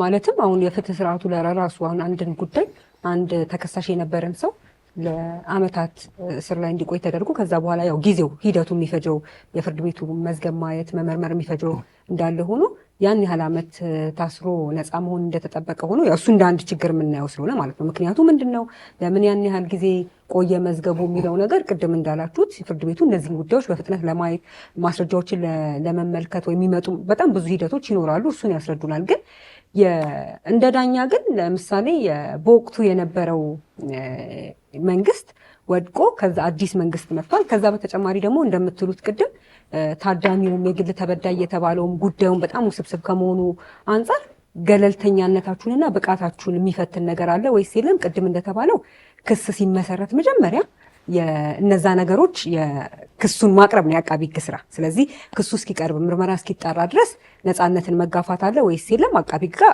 በቂ መልስ አግኝተናል። ፍርድ ቤት ሲመጣ ግን አቃቢ ሕግ ባቀረበው ክስ መሰረት ጉዳዩን ማየት ደግሞ ከሙያ ብቃትና ከልምድ በተጨማሪ ነፃነት የሚለው ነገር ከውጭም ከውስጥም በጣም አስፈላጊ ነገር ስለሆነ እንደ ግለሰብ ዳኛና እንደ ፍርድ ቤት ደግሞ እንደ ተቋም ነፃነቱ የተጠበቀ የነበረ በገለልተኝነት ሲሰራ የነበረ ምንም ኮምፕሮማይዝ የተደረገ ነገር የለም ልንለው የምንችለው ነበር ሂደቱ። አዎ እንደዛ ማለት ይቻላል በሙሉ ልብ። አዎ እንግዲህ ምናልባት እኔ አሁን ያለሁት እኔ ነኝ ነበርነው 3 ዳኞች ነን። በየጊዜውም የተለዋወጠ ስላለ ብዙ ዳኞች እዚህ ጉዳይ ላይ ተሳትፈዋል። እንግዲህ እኔ አሁን የራሴን በሙሉ ልብ አውቃለሁ። እንግዲህ ምናልባት ያኔ ጎረምሶችም ስለነበርን እንደሆነ አላውቅም። ማንም በየትኛውም አቅጣጫ ማንም ስለዚህ ጉዳይ ደፍሮ ጣልቃ ለመግባት የሞከረ የለም፣ አላውቅም። አንድ እሱ ነው። እሱ ከዚህም ባለፈ ደግሞ እንደው በዚህ ችሎት አይደለም እንጂ በሌላ ችሎት ይመስለኛል 6ኛ ችሎት ጠንካራ የተባሉት የጽህፈት ቤቱ ኃላፊ አቶ ግርማ ችሎት ተጠርተው ተገቢ ያልሆነ ነገር ተናግረዋል ተብለው ሁሉ ተቀጥተዋል። በችሎት መስፈርት ተቀጥተዋል። ስለዚህ እንግዲህ ጣልቃ መግባት ከነበረ በዚህ በኩል ሊመጣ ይችል ነበር። ግን ይሄም ተቋም ራሱ ፍርድ ቤቱ የሚከተለውን መንገድ ማሰናከል አትችልም በሚል እስከ መቀጣት የደረሰበት ስለሆነ በነፃነት የታየ ነው ብዬ ነው የማስበው። በእርግጥ መጨረሻው ላይ ወደ መጨረሻው አካባቢ እንግዲህ ችሎቱ ነው የሚሰራው ጉዳዩ የሚሰራው ችሎቱ ሆኖ ስለዚህ ጉዳይ በተለያየ አጋጣሚ በሚዲያ ሲጠየቅ መልስ የሚሰጡት ደግሞ ሌሎች ናቸው እና በዚህ መሀል ያለ መናበብ ተፈጥሮ ይሄ ጉዳይ በቃ በአጭር ጊዜ ውስጥ ያልቃል ተብሎ የመጨረሻው ቀጠሮ ሲቀጠር ወደ 1 ዓመት የሚጠጋ ጊዜ ተቀጥሯል። በቃ ፍርዱን ሁሉን ነገር ጨርሶ ጽፎ ለማሰማት ይሄ ቀጠሮ ሲቀጠር ከተለያዩ አካባቢዎች ስልክ መደወል ጀመረ። እንዴ ያልቃል አልተባለም ነበር ወይ? እንዴት ነው እንደዚህ የተቀጠረው ሲባል ከመንግስት ስራ ኃላፊዎች አካባቢ ነው የተደወለው። ያው እንግዲህ የመራዘሙም እነሱን የሚያሳጣም ስለነበረ በዛም የተወደደ አልነበረም። ግን ይሄ ችሎቱን በዚህ መልኩ የመቅረብ ነገር የተነሳው በአጭር ጊዜ ያልቃል ብሎ የተናገረ ሰው ስለነበረ ነው። ያን የተናገረው ደግሞ ችሎቱ አይደለም። ስለዚህ እኛ የነበረን መልስ ማን ነው ያለው የሚል ጥያቄ ነው። እከሌ እንደዚህ ብሎ የለም ወይ? አይ እሱ እኮ ችሎቱ ላይ አይሰራም። የፍርድ ቤቱ ኃላፊ ሊሆን ይችላል፣ ግን ችሎቱ ላይ ስለማይሰራ እሱን ጠይቁት። እኛ ግን የምንሰራውን ስራ መጥነን የቀጠርነው በዚህ ጊዜ ነው ብለን መልስ ሰጥተን ዘግተናል። ያው እንግዲህ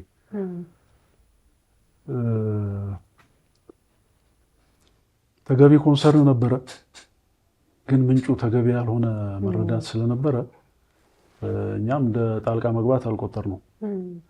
መልሳችን ግን ለሌላ ጊዜም ቢሆን እኛን የምትጠይቁን እኛ ባል ነው እኛ በሰራ ነው ብቻ ነው እንጂ ሌላ ሰው ባወራ አትጠይቁን አይነት ነገር ስለነበረ ያው ነፃነታችን ባይነካም ለወደፊቱ እንዳይነካ በሚያደርግ መልኩ መልስ ሰጥተናል። ስለዚህ በጠቅላላው ስናይ እንግዲህ ምንም ጥያቄ የሌለው በነፃነት የተሰራ ስራ ነው። አሁን ላለው ፍርድ ቤትና አሁን ላሉ ዳኞች በጣም ትልቅ ነገር የሚያስተምር ይመስለኛል። ይሄ ማለት የጉዳዩ አይነት ሳይሆን ዳኞች ነፃነታቸውን አስከብረው ሕግና ማስረጃን ብቻ መሰረት አድርገው እና ሕሊናቸውን ብቻ መሰረት አድርገው ስራ እንዲሰሩ ማድረግ ይሄ ሊነካብን የሚገባ ነገር አይደለም ብሎ አርቆ አስምሮ ባውንደሪውን ከዛ በኋላ እንዳያልፍ ማድረግ በጣም ህጋዊ ነገር እሱ ስለሆነ ማለት ነው። በዛ መልኩ መሰራቱ በራሱ አሁንም እናንተ የምትናገሩት ነገር እንደ አቃቢ ሕግም እንደ ዳኛ አሁን ላለው በጣም ትልቅ ነገር የሚያስተምር ይመስለኛል። መከተል ያለብን ትክክለኛው ነገር እሱ ስለሆነ ማለት ነው። እሺ አሁን እናንተ እንደ አቃቢ ሕግና እንደ ዳኛ በዚህ መልኩ ነው የሰራ ነው እያላችሁ ነው። የህዝብ አመኔታ ነበረው። አሁን የህዝብ አመኔታ የሚለካው እንዴት ነው?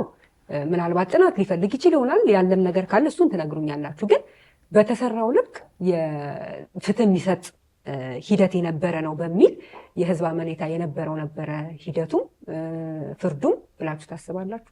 ምንድነው እንግዲህ የህዝብ አመኔታ የሚለው ነገር እነዛ በዛ ሂደት በዛ ምርመራ ውስጥ የተመረመሩ ጉዳዮች ኢትዮጵያ ውስጥ ድርጊቶቹ አልተፈጸሙም ብሎ የሚነሳ ሰው የለም። ትልቁ ፖይንት በደርግ ጊዜ ደርግ ስልጣን ከያዘ ጀምሮ እስከወረደበት ጊዜ ድረስ ከህግ ውጪ ግድያዎች፣ እስራቶች፣ የአካል ጉዳቶች አልደረሱም ብሎ የሚከራከር ሰው የለም። ከዚህ ነው የምንነሳው። ከዛ በኋላ ምንድን ነው የሚመጣው? ኦኬ እነዛ ድርጊት የፈጸሙ ሰዎች አሉ። በአጋጣሚ ደግሞ 17 ዓመት ስለነበረ ድርጊቱ የተፈጸመባቸው ሰዎች በህይወት አሉ። እናት አለች፣ ልጇ የሞተባት፣ አባት አለ፣ ወንድም እህቱ የሞተበት አለ። እስር ቤት ገብቶ የተገረፈ የተሰቃየ ሰው በህይወት አለ። ስለዚህ እንደሌላው ጊዜ የዛሬ 100 ዓመት ታሪክ አይደለም ስናወራ የነበረው። ስለዚህ አክቹዋሊ ጉዳቱ የደረሰባቸው ሰዎች አሉ በህይወት።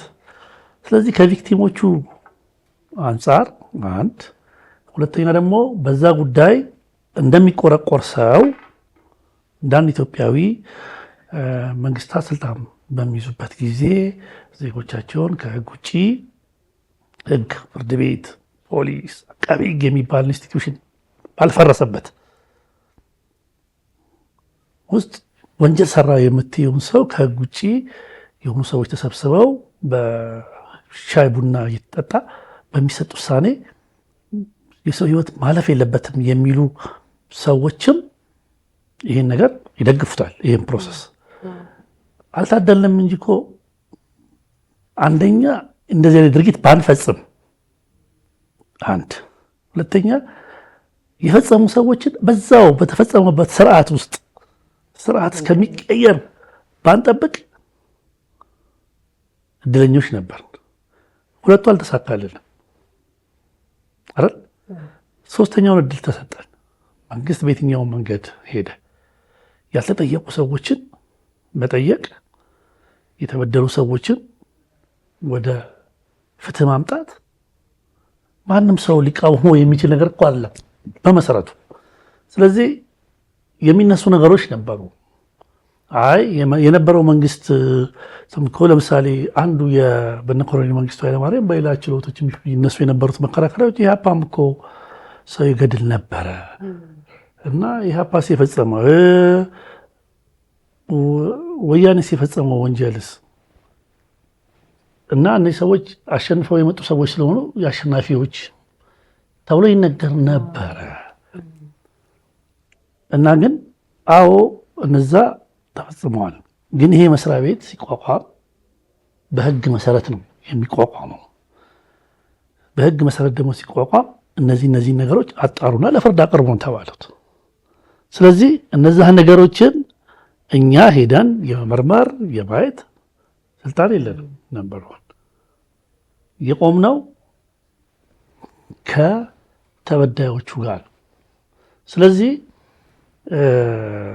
ቻሌንጅ የለውም አይደለም። አንዳንዶች እኮ በጣም ተገርፈው አካል ጉዳት ጓደኞቻቸው ምናምን ከእስር ቤት ሲወጡና ገደሉ ያዩ ሰዎች ነው እናመስግኑ ሲባሉ አይ ፖለቲካሊ ኢንተርፕሬት የሚያደርጉት ሰዎች ነበሩ። ለምን አደረጉ ማለት አይቻልም። ግን ሁልጊዜ መቆም ያለብን ከቪክቲሙ ጋር ነው የሚል እምነት አለኝ። ስለዚህ የህዝብ አመኔታ የሚለካው ከዚህ አንጻር ይመስለኛል። ሌላው ችሎቱ በተለይ እንግዲህ በጣም ረጅም ጊዜ ወሰደ።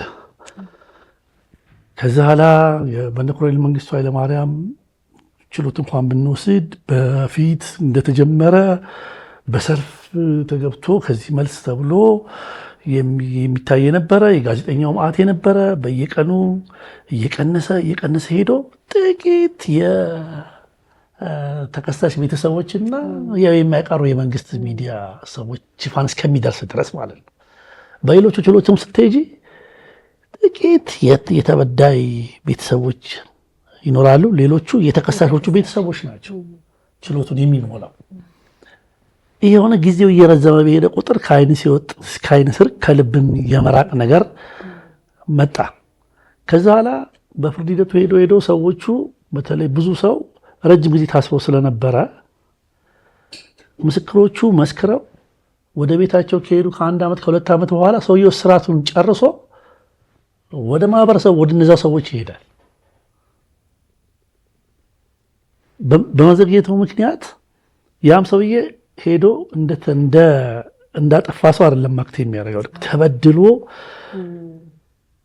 ነው በእስር ቤት ቆይተው መንግስት አስሮት ፖለቲሳይዝ የማድረግ ነገር ነበረ። በዚህ ምክንያት ጊዜው የረዘመ በሄደ ቁጥር የዚህ አይነት ነገሮች የሉም አለም። ግን የሚያስማማን ነገር እነዛ ድርጊቶች ቅድም ከገለጽኩት ከህዳር 14 1967 ዓ.ም ጀምሮ በመንግስት መዋቅር እስከ 81 ዓ.ም ድረስ የተፈጸሙ ወንጀሎች ለመሆናቸው ማንም ሰው አይጠረጠርም። ማን እንደፈጸማቸውም ይታወቃል። ስለዚህ የህዝብ አመኔታ ከዚህ አንጻር ነው መለካት ያለበትና አሁንም ያ ፕሮሰስ ትክክል አይደለም ብሎ የሚናገር ሰው የለም።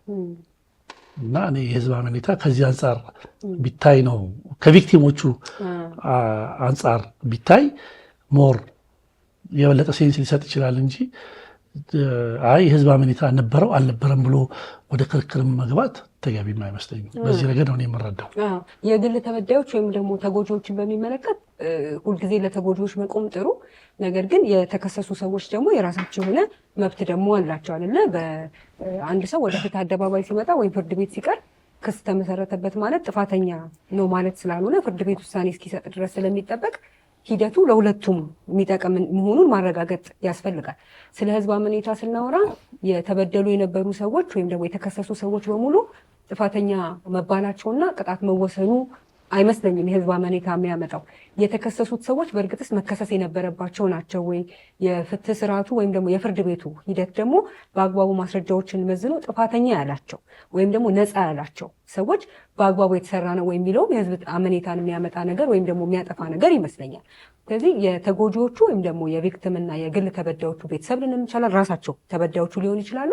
ከነሱ ጎን ለጎን ደግሞ የተከሳሾቹን ጉዳይ ስላለ በተከሳሾቹ በኩል ያለውንም ደግሞ ሊነግሩን ይችላሉ። አቶ ስለ ህዝብ አመኔታ ስናወራ አንድ የተሰጠው ውሳኔ ነፃም ያላችሁት ጥፋተኛም ያላችኋቸው ሰዎች ስላሉ ማለት ነው። በዚህ አሁን በእነ መንግስቱ ኃይለማርያም ጉዳይ መጨረሻ ላይ ነፃ የተባለው አንድ ሰው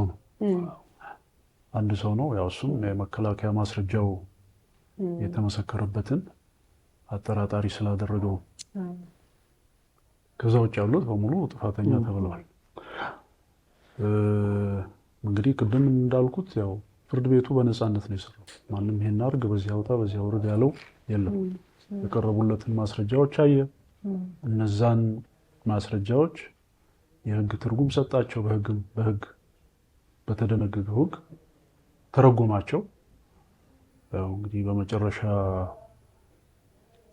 በሙሉ ድምጽ ባይሆንም ጥፋተኛ ተብለዋል። እንግዲህ የህዝብ አመኔታ በብዙ ነገር ሊመዘን ይችላል። ከግለሰብ ባህሪ፣ ከስሜት አኳያ ጀምሮ እነሱን ሁሉ ታሳቢ ሊያደርግ ይችላል። ዞሮ ግን ይሄ ሂደት ተጀመረ፣ በተጀመረበት ሁኔታ አለቀ፣ ድምዳሜ ላይ ደረሰ። እንግዲህ ይሄን ያደረገው የህዝብ ተቋም ነው፣ ፍርድ ቤት ነው፣ በነፃነት የሰራ ፍርድ ቤት ነው። ስለዚህ እያንዳንዱን ሰው ጠይቆ ወይም የተወሰነ ሳምፕል ወስዶ ጠይቆ እንዴት ነበረ ብሎ መርምሮ ድምዳሜ ላይ ለመድረስ የሚያስችል ነገር የለም። ግን ፐርሰፕሽን ደግሞ አለ። እንዴት ነው ፐርሲቭ የተደረገው ፍርድ ቤቱ? አቶ ዮሴፍ እንዳለው የነበረው መነሳሳት ቀላል አልነበረም። የየዕለት የዜና መክፈቻ እስከሚሆን ድረስ ነበር። ያው በመጨረሻ ግን አንዳንድ እኔ ያስተዋልኳቸው ነገሮች አሉ። በተለይ ቅጣት በወሰንን ጊዜ የተበሳጩ ሰዎች ነበሩ፣ የተበዳዮች ቤተሰቦች። በሚዲያ ላይ ሁሉ ፍትህ ዛሬ ሞተች ሁሉ ብለው መግለጫ የሰጡ ነበሩ። እንግዲህ በፍርድ ጉዳይ ሁሉንም ማርካት አይቻልም። በሽምግልና ነው ሁሉንም ሰው ማርካት የሚቻለው። ነገር ግን ይሄ አሁን እነሱ በዚህ አይነት መንገድ የገለጹትን ሁኔታ የመንግስት ባለስልጣኖች ደግሞ ማለትም ይሄ ነገር ፕሮሲኪዩት እንዲደረግ ያደረጉት የፍርድ ቤትን ነፃነት ማሳያ ነው ብሎ ካራክተራይዝ አድርገውታል። እኛም አምነንበታል። በመጨረሻ የተሰጠውን ፍርድም ያደነቀም አለ፣ የኮነነም አለ። ስለዚህ የህዝብ አመኔታ ሲባል እንዲሁ በጠቅላላ እያንዳንዱ ሰው እንዲቀበለው ሳይሆን የተሰራው ስራ የስራ መንገዱን ተከትሎ ተሰርቶ ተጠናቋል ወይ፣ ምክንያቱም ከጉዳዩ በጣም ሰፊና ውስብስብነት አኳያ ይህን ነገር ጀምሮ መጨረሻ ግብ ላይ ማድረስ በራሱ የሀገሪቱ ዜጎች በራሳቸው ፍርድ ቤት አይደለም ተራ ወንጀል ዓለም አቀፍ ወንጀሎችን ራሱ ክስ አቅርበው ሰምተው መዳኘት የሚችል ስርዓት እንዳላቸው የሚያሳይ ነው። እንግዲህ ይህንን ግለሰቦች ሰዎች በተለያየ አይነት መንገድ ሊረዱት ይችላሉ። ግን ያለው ሁኔታ ይሄ ነው። ያለው ተጨባጭ ሁኔታ ይሄ ነው። ስለዚህ እከሌ ተቀብሎታል እከሌ አልተቀበለውም ሳይሆን ይሄ ነገር ተጀምሮ አልቋል፣ አልተሰናከለም። ምናልባትም አይደለም በእርግጥም ጉድለት የምለው የመዘግየቱ ነገር እሱ ደግሞ የጉዳዩ ስፋት እና ደግሞ ከስፋቱ አኳያ ጉዳዩ የሚታይበት በቂ ጊዜ ያልተሰጠው ከመሆኑ አኳያ የመጣ ነው። ያም ሆኖ አልቋል። አሁን አቶ ኑሩ እንዳለው አንድ መዝጊያን ኮሎኔል መንግስቱ ኃይለማርያም ላይ ነው። እኔ አሁን አዲስ አበባ የነበሩትን ብዙዎቹ ጉዳዮች ላይ ችሎቶች ላይ አይቻለው። ከክልል የሚመጡትን ውሳኔዎች እናያለን እና በጣም ብዙ ሰዎች እኮ ፍርድ ቤት ነፃ ብሏል እኮ። አንደኛ በብዙ መዝገቦች ነፃ የተባሉ ሰዎች አሉ። በየመዝገቡ ከነ ኮሎኔል መንግስቱ ኃይለማርያም መዝገብ ብነሳ አንድ ሰው ነፃ ካላሉ ከዛ በኋላ እኮ አዲስ አበባ ላይ ባቀረብናቸው ክሶች እኮ በጣም ብዙ ሰዎች ነፃ ተብለዋል። ጉዳያቸው ታይቶ ምስክር ተሰምቶ ዳኛ ነፃ ናቸው ብሎ ለቋል። ሁለተኛ ቅጣት ሲወሰን ቅድም ለመግለጽ ሞክሬ ነበረ። ምስክሮቹ መጥተው መስክረው ከላከል ተብሎ ከዛ በኋላ ፍርድ ተሰጥቶ ቅጣት ተቀጥቷል። ጥፋተኛ ተብሎ ቅጣት ተቀጥቶ ቅጣቱን ጨርሶ የሄደበት ጊዜ እኮ ሲሄድ ምስክሮቹ እዚህ ችሎት መጥተው ከመሰከሩ 1 ዓመትም 2 ዓመትም በኋላ ኦልሬዲ ሰውየው ተቀጥቶ ቅጣቱ አነስተኛ ስለነበረ ተነስቶ እኮ ወደ ማህበረሰቡ ተቀላቅሏል። ስለዚህ ነፃ የተባሉ ሰዎች አሉ። ትንሽ ቅጣት የተቀጡ ሰዎች የዳኝነት ነፃነቱ ማሳያ ነው። ይህንን ነው የምንፈልገው። ፍርድ ቤት አቃቢ ሕግ ያመጣለትን ሁሉ 50ውን ሰዎች ድርድሮ 50ውን ሰዎች ደግሞ ጥፋተኛ ብሎ እንዲሄድ አይደለም። የኛ የአቃቢ ሕግ ሚዛን ሌላ ነው፣ የፍርድ ቤት ሚዛን ሌላ ነው። እኛ አንድ ወገን ነው የምንሰማው እንደ አቃቢ ሕግ፣ ፍርድ ቤት ግን ሁለቱንም ወገኖች ነው የሚሰሙ። ፍርድ ቤት ሁለቱንም ወገኖች ሰምቶ እኮ ነፃ ያላቸው በጣም ብዙ ሰዎች አሉ በየመዝገቡ ላይ። ምናልባት አሁን ይህን ሪሰርች የሚሰሩ ሰዎች እኮ አቃቢ ሕግ ካቀረባቸው ከከሳቸው ሰዎች ምን ያህል ሰዎቹ ጥፋተኛ ተባሉ ተብሎ ኮንቪክሽን ሬት ቢወጣ እኮ የፍርድ ቤቱ ነፃነት ማሳያ ያ ነው እኮ አይደለ? ስለዚህ አቶ ኑሩ ስለ አንድ መዝገብ ነው የነገረን። እኔ ደግሞ በብዙዎቹ በእነዚህ መዝገቦች ሂደት ውስጥ የነበርኩ ስለሆነ እኔ እንደ አቃቢ ሕግ የነበሩ ዳኞችም በብዙ መዝገቦች ስለሚያውቁኝ መስሪያ ቤቱ እንግዲህ ዋናው የጉዳዩ ባለቤት አይደለም መስሪያ ቤቱ ልዩ አቃቢ ሕግ አይደለም። ክስ ካቀረበ በኋላ ሄዶ በጓሮ በር ዳኞች ጋር ገብቶ እንዲያርጉልኝ የሚል አቃቢ ሕግም የሚል ኃላፊ የጉዳዩ ባለቤት ስለሆነ ማለት በጭራሽ አልነበረም። ቅድም አቶ ኑሩ አንስቶት ነበር። አለቃችን ፌዴራል ከፍተኛ ፍርድ ቤት የሄዱት ፍርድ ቤቱ ጠርቷቸው ችሎት ደፍሯል በተባሉ ጊዜ ነው እንጂ ከዛ ውጪ ከኃላፊዎቹም ጋር ከማንኛውም ሰው ጋር አይገናኙም። እንግዲህ የዚህ አይነት ኢንተርቬንሽን እንኳን ቢኖር ኃላፊ በኃላፊ ነው አይደል? የፌዴራል ከፍተኛ ፍርድ ቤትን የረገጡት በዛ ጊዜ ነው። ስለዚህ አንደኛ የኛ መስሪያ ቤትን ባህሪ እንደዛ ነበረ። እኛንም ማንንም ወደ ቤታችን አናስገባ፣ እኛም ወደ ሌላ ሰው ቤት አንሄድም ነበር። በቃ ኢንቴግሪቲ ሁለቱም ቦታ ላይ ነው የነበረው። አንደኛ እኛ ጋር ባለማስገባት፣ ሁለተኛ ደግሞ እኛም ስራችንን ሰርተን ሌላው ጋር ወደ አለመሄድ። ቀላል አይደለም ይሄ ጉዳይ እኮ እኔ እንደ ኃላፊ ተቀብዬው ባይሁ ኮርኩ ውጤት ይመጣልኝ እና ብዬ ማስባለ የዳኝነት ነፃነት በተለይ በወንጀል ጉዳዮች ላይ ኮምፕሮማይዝ የሚደረገው ተብሎ የሚታሰበው እኮ ኃላፊ በኃላፊ ግንኙነት ነው። ስለዚህ ቅድም በነገርኩት ፕሪንሲፕል ይህ አልነበረም። በእኛም በኩል ማለት ነው። በሁለተኛ ነገር ደግሞ ራሱ ክሶች ማነው ፍርዶቹ ያን ፍርድ የፈረዱት ዳኞች አሁን እንግዲህ አዲስ አበባ ብዙውን ፍርድ የወሰኑት 6ኛ ወንጀል ችሎት የሚባል ለዚሁም በኋላ ይሄ ነገር እየበዛ ሲመጣ ከሌላ ጋር ቀላቅሎ ከሚታይ በቃ ዲቮትድ ሆኖ እዛ ላይ ያን የሚሰራ ብቻ ተብሎ የአዲስ አበባ የቀይ ሽብር ጉዳዮችን ችሎት ነው። ቤንች ነው እንጂ ፍርድ ቤት አይደለም። የተቋቋሙት ዳኞች ብዙውን የአዲስ አበባ የሰሩትን ስራ እነሱ ናቸው። ተመሳሳይ ሰዎች ናቸው። አሁንም በዳኝነት ላይ ያሉ ሰዎችም አሉ።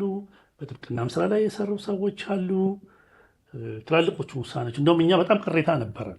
ሆነስትሊ ለምንድን ነው የሚለቀቁ ሰዎች በዙ፣ ነፃ የሚባሉ ሰዎች በዙ፣ ቅጣቱም አነስተኛ ነው የሚል ቅሬታ ነበረን። ያ ቅሬታ እኮ ነው በኋላም ወደ ችሎት መድፈር ለመባሉ መነሻ እኮ እነዚህ አይነት ነገሮችም ያነሳሱት ይመስለኛል።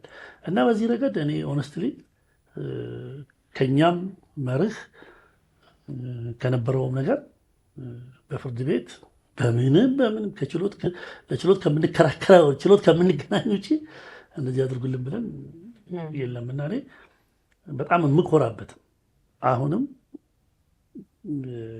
ደፍሬ የምናገረው ነገር ምናልባት ዳኛ ሲሰራ እንደ ሰው ከእውቀት ማነስ ከራሱ ከምን የሚያልፈው ነገር ሊኖር ይችላል። ከዛ ውጭ ግን በእነዚህ ጉዳዮች ላይ ነፃነት ኮምፕሮማይዝ ሆኗል ብዬ በእውነት አላስብም። አመሰግናለሁ በጣም ቅድም ሲገልጹ እንደነበረው አቶ ዮሴፍ እና እኔም እንደምጋራው ቢሆንልንና ብንታደል ወንጀሎች ሲፈጸሙ እንደተፈጸሙ ወዲያው ጊዜ እስኪያልፍ መጠበቅ ኦፍኮርስ ወንጀል ከተፈጸመ ግን ወንጀል ሲፈጸም ስለሆነ አቃቢ ሕግና ፍርድ ቤት የሚባለው ነገር የሚመጣው አይደለም። የሕግ ባለሙያ ስራ የሚጀምረው ያ ሲሆን ስለሆነ ማለት ነው። መጠየቅ ያለባቸው የመንግስት ሲቀየር ወይም ደግሞ የሆነ ሁኔታዎች እስኪለወጡ መጠበቅ የለበትም። በቃ ወንጀል ከተፈጸመ እዛው ጋር መጠየቅ አለበት። ነገር ግን አሁን ቅድም ስትሉት የነበረው ነገር ግን የጠበቀው 17 ዓመትን የጠበቀበት ምክንያት ግን መንግስት እስኪቀየር ድረስ ነው። ስለዚህ እስኪ ወደ ሽግግር ፍትህ ወደሚለው ሀሳብ እንምጣና በሀገራችን ያለውን ካላችሁም ልምድ በመነሳት ሊሆን ይችላል በሀገራችን ያለውን የፍትህ ስራ የሽግግር ፍትህን ኮንሰፕት ወይም ደግሞ ስለ ሽግግር ፍትህ ሀሳቡን እንዴት ትገልጹታላችሁ? እንግዲህ ያው ስለ ሽግግር ፍትህ የምናወራ ከሆነ እኛ አሁን ልምድ ስላለን ከተሰራው ስራ ተነስተን አጭሩ ለመናገር እንግዲህ የሆነ የሽግግር ጊዜ ላይ ከአንድ ነገር ወደ ሌላ ነገር የሚደረግ ሽግግር አለ። በዛ ጊዜ የሚያስፈልግ ፍትህ ይኖራል። እንግዲህ ፍትህ የሚያስፈልገው በደል ሲኖር ነው። ስለዚህ ትተነው በምንሄደው ጊዜ ሁኔታ ውስጥ የተፈጸመ በደል ካለ እሱን ሪድሬስ ማድረግ፣ መካስ፣ መመለስ የሚከናወንበት ነው በጠቅላላ ሀሳቡ። እንግዲህ ከኛም ልምድ እንደምናየው ወታደራዊ አስተዳደር ጊዜ ተፈጸሙ ለተባሉ በደሎች እነዛን ለማስተካከል አስተዳደሩ ቀርቶ በሌላ አይነት የአስተዳደር ዘይቤ ሲተካ የተከናወነ አጠፉ የተባሉትን ሰዎች ለፍርድ ማቅረብ የሚለውን ዘዴ ተከትሎ የተከናወናለ አንዱ ዘዴ ነው። ከዛ በፊትም ከዛ በኋላም በተለያዩ ሀገሮች የተለያዩ ዘዴዎች በመከተል ተሞክሯል።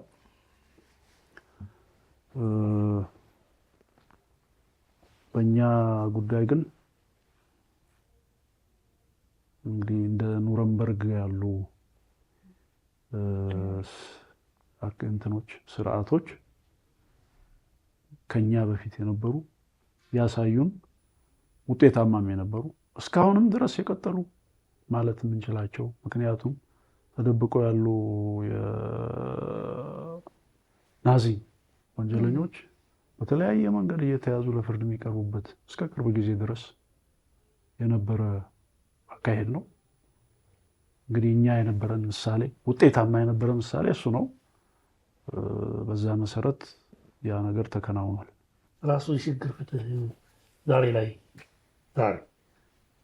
ጥያቄ ሊሆንብን ይገባ ነበረው የሚለው ነው የሚያስቸግረኝ።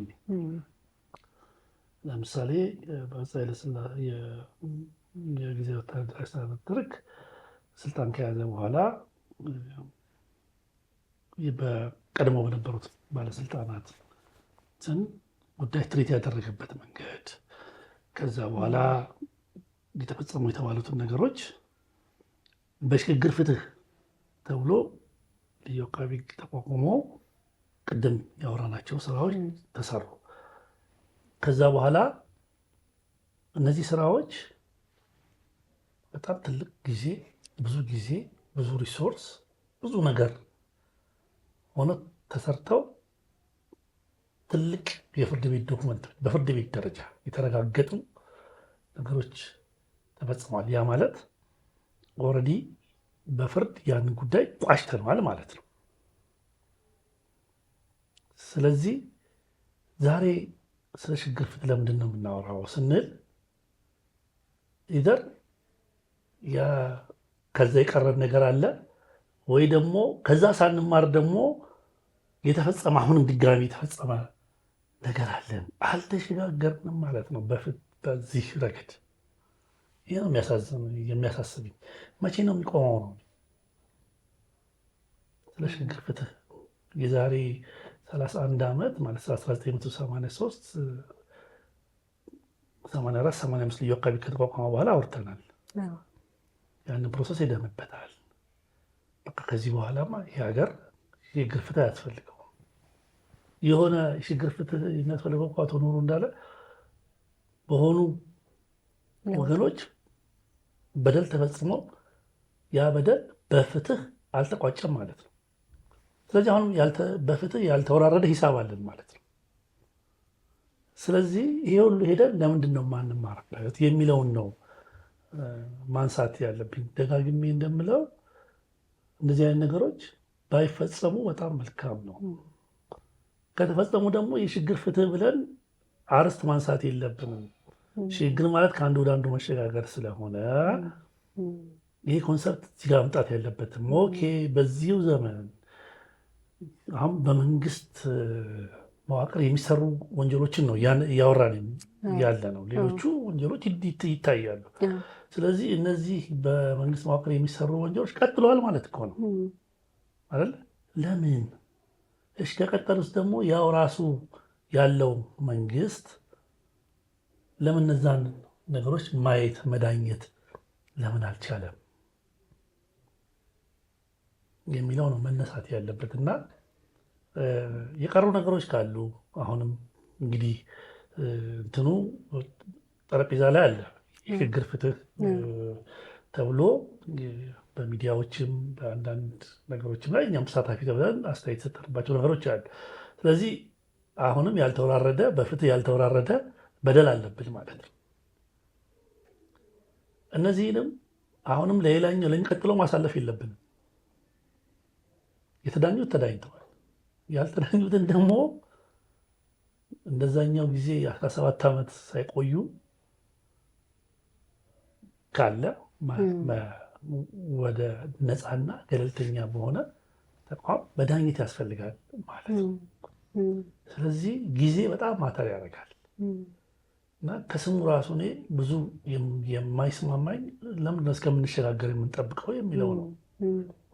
ደግሞ የሽግግር ፍትህ ደግሞ በአብዛኞቹ በዓለምም ደረጃ በእኛም ደረጃ አንደኛው ሄዶ አዲሱ መምጣትን ይፈልጋል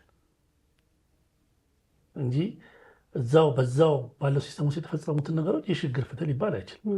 ስለዚህ እኛ ለምንድን ነው በሰላማዊ መንገድ በዛው በነበረው ስርዓት ውስጥ እነዛን ነገሮች መዳኘት ያልቻልነው የሚለው መመለስ አለበት እና እነሱ ማስቀረት ላይ ነው መስራት ያለብን።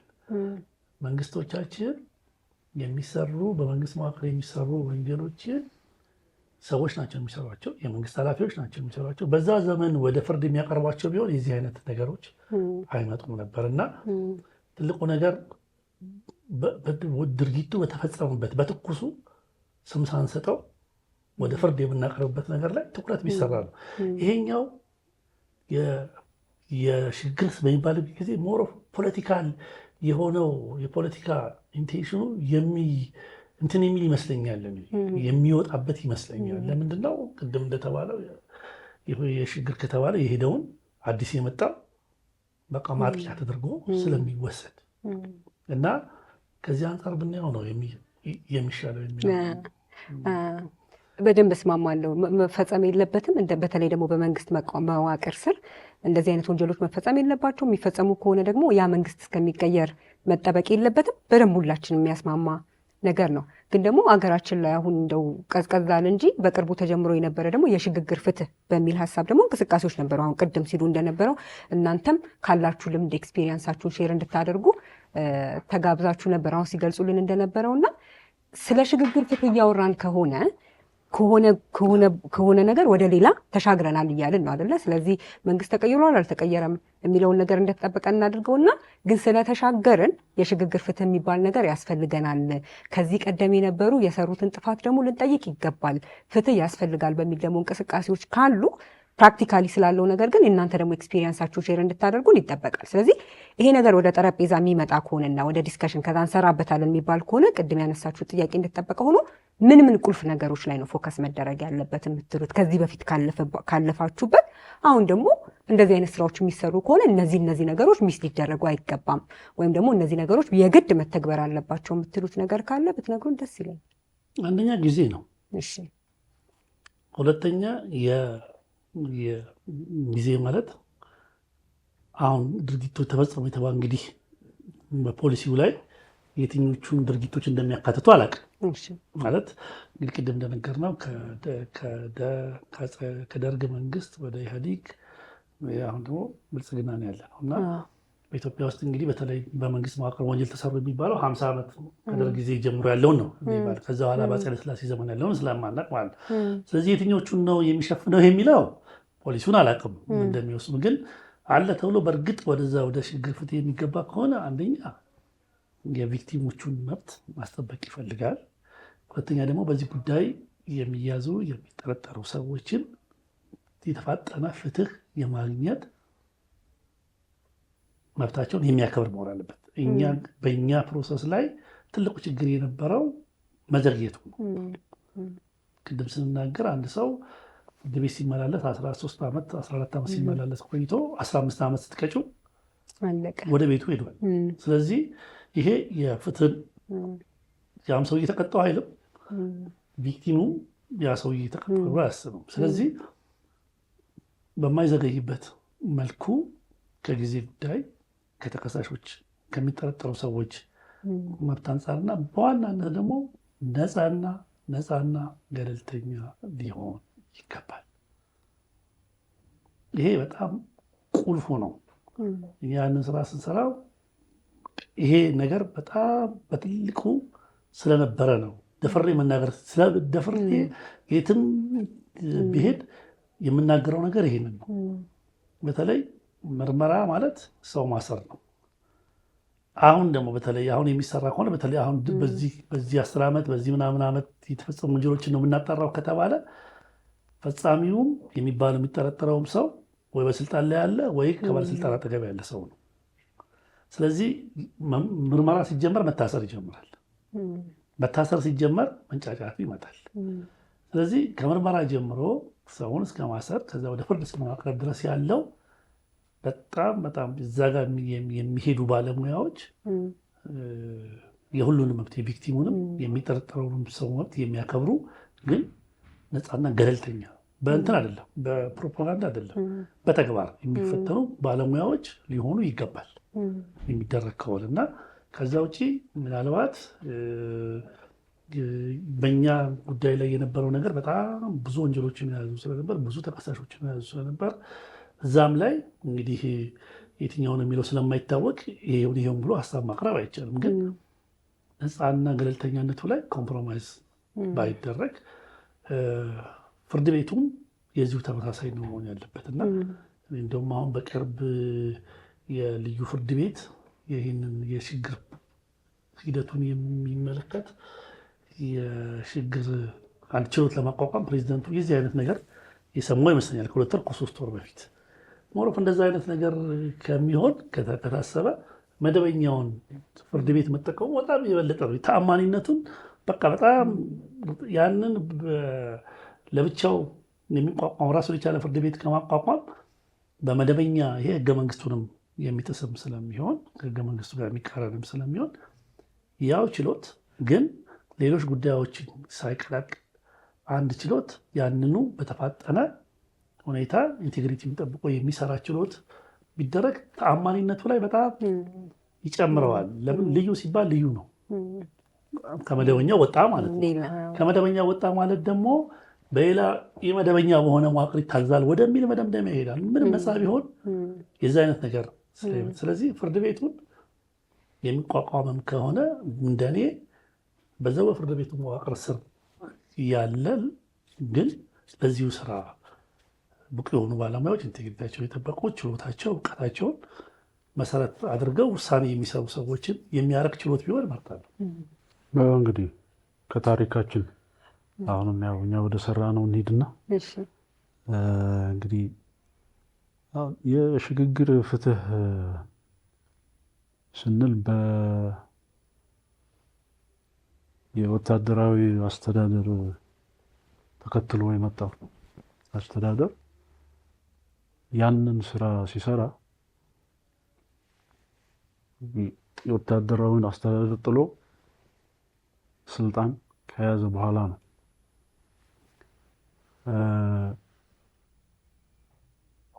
ያኔ እንግዲህ ቁርጠኝነት ነበረ። እንግዲህ ይሄ ለምን ኖረ? ያው ፍትህ አጓድሏል የተባለው ወገን ወድቋል። በፊት ያደርግ እንደነበረው ይሄ ነገር እንዳይፈጸምበት መከላከል አይችልም። ስለዚህ ሁኔታው ተመቻችቷል። ግን ይሄንንም ለማድረግ ቁርጠኝነት ያስፈልጋል። ስልጣን ከያዙ በኋላ ዞር ብሎ አለማየት ይቻላል እኮ።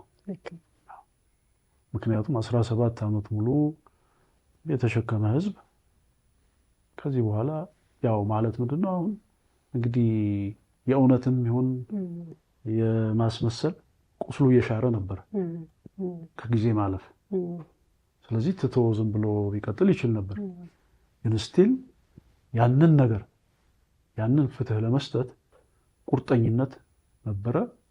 ያው የተደረገው ተደረገ።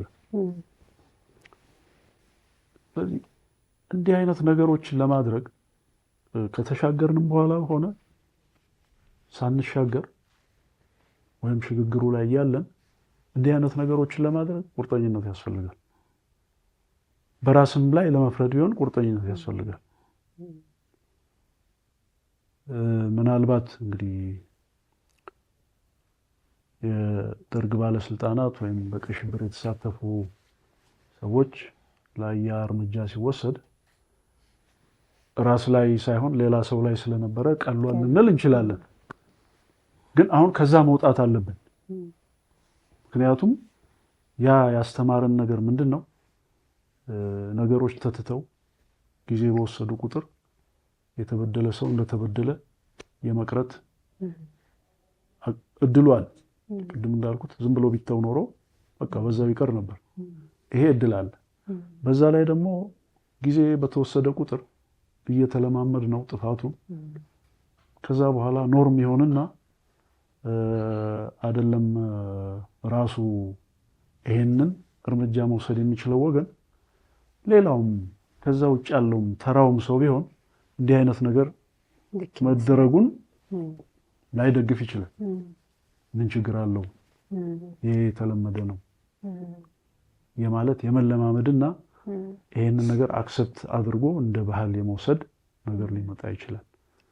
ስለዚህ ጊዜ ሳይወሰድ በቁርጠኝነት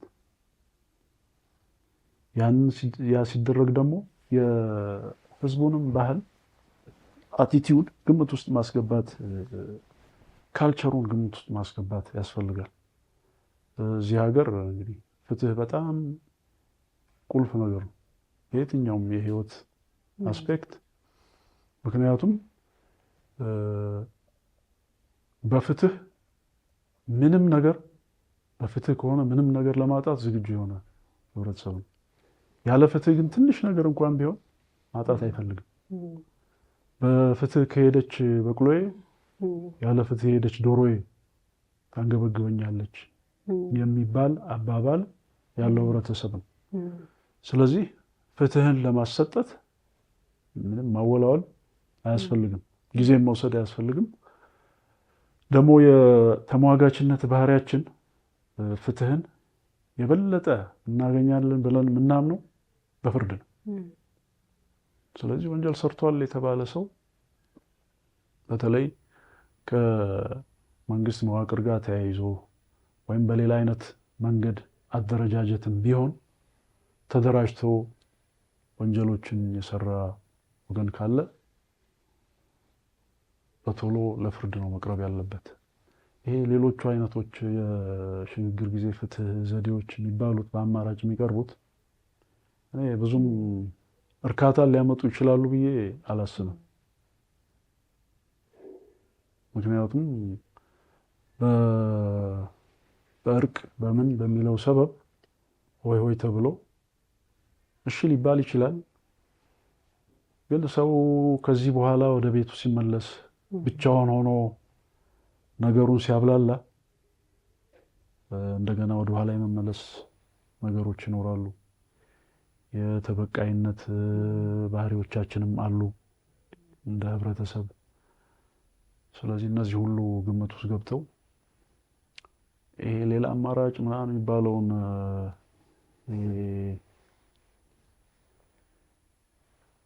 ተደርቶ ዋናው ስራ እንዳይሰራ የሚያደርገውን ነገር ትቶ በፍርድ ፍትህን ማምጣት እሱ ላይ መተኮር አለበት ነው የምለው እኔ። ማድረግ ያለብን ይሄንን ነው። አለማድረግ ያለብን ደግሞ እነዚህን ነገሮች እንደው እያመጣን ኮንፊውዥን ባይፈጠር ከህብረተሰባችን ባህሪ ጋር የማይሄድ ነገር ሌሎች ሀገሮች አድርገውታል እያልን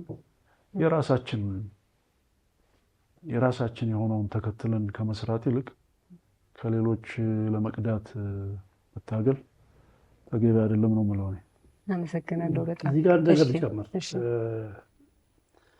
ይሄ ጉዳይ በፍትህ በማለቁ ምክንያት እኮ ቅድም እንደነገርኩት እነዚህ ሰዎች ተፈተው ወደ ሶሳይቲ ሲቀላቀሉ ምንም አይነት ጉዳት ወደ ሰው ነው የገቡት። ለምንድነው? የወንጀሉ አፈጻጸም አብዛኛው እዛው ጎረቤት አንድ አካባቢ ያለ ስለነበር ተፈቶ ጨርሶም ይሁን ነፃ ተብሎም ይሁን ወደ ማህበረሰቡ ሲቀላቀል የደረሰ ነገር የለም፣ የተሰማ ነገር የለም በፍትህ በማለት። ሁለተኛ ያንን ጉዳይ በዳኝነትም ሆነ በአቃቤ ሕግነትም ሆነ የሰራን ሰዎች አሁን በዛ ጉዳይ ተከሰው 99.9% በህይወት ያሉት ተፈተው ውጭ ናቸው። እንገናኛለን፣ በማህበራዊ ህይወትም በተለያየ አጋጣሚ በመንገድም በምንም እንገናኛለን። በጣም መልካም የሆነ ግንኙነት ነው ያለን ከብዙዎቹ ጋር እኔ የብዙዎቹ ስለማቅ እና ማንም ሰው ያንን ፕሮሰስ ጠቅሶ ሌላውን ሰው የመበቀል ምናምን ነገር አልተደረገም። ያ የሚያሳየው ቅድም እንደተባለው በፍትህ የተጠናቀቀ ጉዳይ ስለሆነ ተመልሶ ወደዛ የመመለሱ ነገር ላይ በተሞክሮ በዚህ ባሳለፍነው በሰራነው ስራ ላይ ታይቷል እና ፍትህ በቃ ወሳኝ ነው። እነዛ የተበደሉ ሰዎች ሰውየው ነፃ ተብሎ ወደ ቤቱ ሲገባ ዳኛ በፍርድ የተቆረጠ እጅ እንዳለ ይቆጠራል ተብሎ ነው ወደ ቤታቸው የተቀመጡት እንጂ ይሄማ የዛሬ ስንት ዓመት ይሄን አድርጎብኛል ተብሎ ወደ በቀል አልተሄደም። ስለዚህ በቃ የቴክስት ቡክ ምሳሌ ነው ያ ፕሮሰስ ያንን ጉዳይ ላይ ያመጣ ነውና ወደ ፍትህ መሄዱ አንዱ ነው። ሁለተኛ መንግስታት ለምንድን ነው ፍርድ ቤት፣ አቃቢ ህግ፣ ፖሊስ ህግ አለ። ህጉ ደግሞ የሚያስፈጽሙ አካላትና ህግ አውጪ ባለበት ሁኔታ ከነሱ ውጭ ሌላ ተቋም በራሳቸው መንገድ ፈጥረው የዛ አይነት ነገር ለምንድን ነው ያን ድርጊት ሊፈጽሙ ይቻሉት? ሁለተኛ ደግሞ ከተፈጸመ በኋላ ለምን ወዲያው እዛው ላይ ቀረ ጥፋት አልተሰራም የሚሉት ነገሮችም መታየት አለባቸው። ይሄ መንግስት በህግና በህግ ብቻ ከሰራ ለሽግግር ፍትህ የሚበቃ ጉዳይ አይኖረም። ስለዚህ ያስተማረን ነገር ምንድን ነው? አሁን በዛ ስራ ውስጥ የተማሩት ነገር መንግስት ሁለቱም ሲመቸው በፍርድ ቤት ጉዳዮችን ይወስዳል። የፍርድ ቤት ጉዳይ የማያዋጣው በሚሆንበት ጊዜ ደግሞ የራሱን አማራጭ ይወስዳል። ስለዚህ መንግስት በሁለት ቢላ ሲሞቅ በማንኪያ የሚለው ሀሳብ መቅረት አለበት።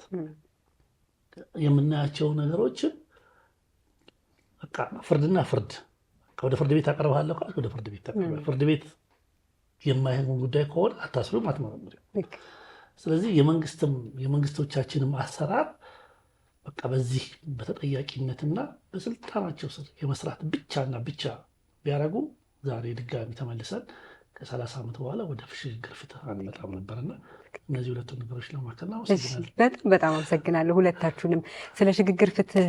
ከዚህ በፊት የነበረው ነገር በቅቶ እናንተ የሰራችሁት ስራ አሁን ከዚህ ቀደም የነበረው በደርግ መንግስት የተፈጸመው ወንጀል አንድ ወንጀል ሰዎች ክስ ሲቀርብባቸውም ሆነ ጥፋተኛ ተብለው በፍርድ ቤት ውሳኔ ሲሰጥ አንዱ የቅጣት አንዱ ዓላማ እነዛ አይነት ወንጀሎች ድጋሚ እንዳይፈጸሙ ማድረግ ወይም ደግሞ የግል ተበዳይ የሆኑ ሰዎች ደግሞ ሌሎቹ ተቀተው ማየት እሱም አንድ እንደ ካሳ ስለሆነ ማለት ነው። ከዛ በኋላ እንዲደገም በመንግስት መዋቅር ስር እንደዚህ አይነት ስራ እንዲደገም የሚጠበቅ ነገር አይደለም። አሁንም ደግሞ ቅድም ሲባል እንደነበረው በመንግስት መዋቅር ስር የሚፈጸሙ ወንጀሎች ሲጀመር ራሱ የሚጠበቁ ነገሮች አይደል መፈጸም የለባቸው። የሚፈጸሙ ከሆነ ደግሞ ሽግግር ወይም ደግሞ ወደ ሌላ ለውጥ እስኪመጣ መጠበቅ ስለሌለበት እንደ ህግ ባለሙያኛ ልንል የምንችለው ህግ መጀመሪያ እንደ መንግስት ማስከበር ያለበት መንግስት ስለሆነ እንደ መንግስት ወይም እንደ መንግስት መዋቅር ስር እንዳለ ግለሰብ ህግ በምንም አይነት መልኩ ሊጣስ አይገባም። ህግ ማስከበር ነው ያለበት መንግስት። ነገር ግን የሚጣስ ከሆነ ደግሞ መንግስት ስለሆነ የመንግስት ባለስልጣን ስለሆነ ወይም በመንግስት መዋቅር ስር ያለ ሰው ስለሆነ ደግሞ አይ አሁን ስልጣን ላይ ስለሆነ ተብሎ ደግሞ መጥቶ የለበትም። በቃ ወንጀል ከሆነ ወንጀል ነው መጠየቅ አለበት።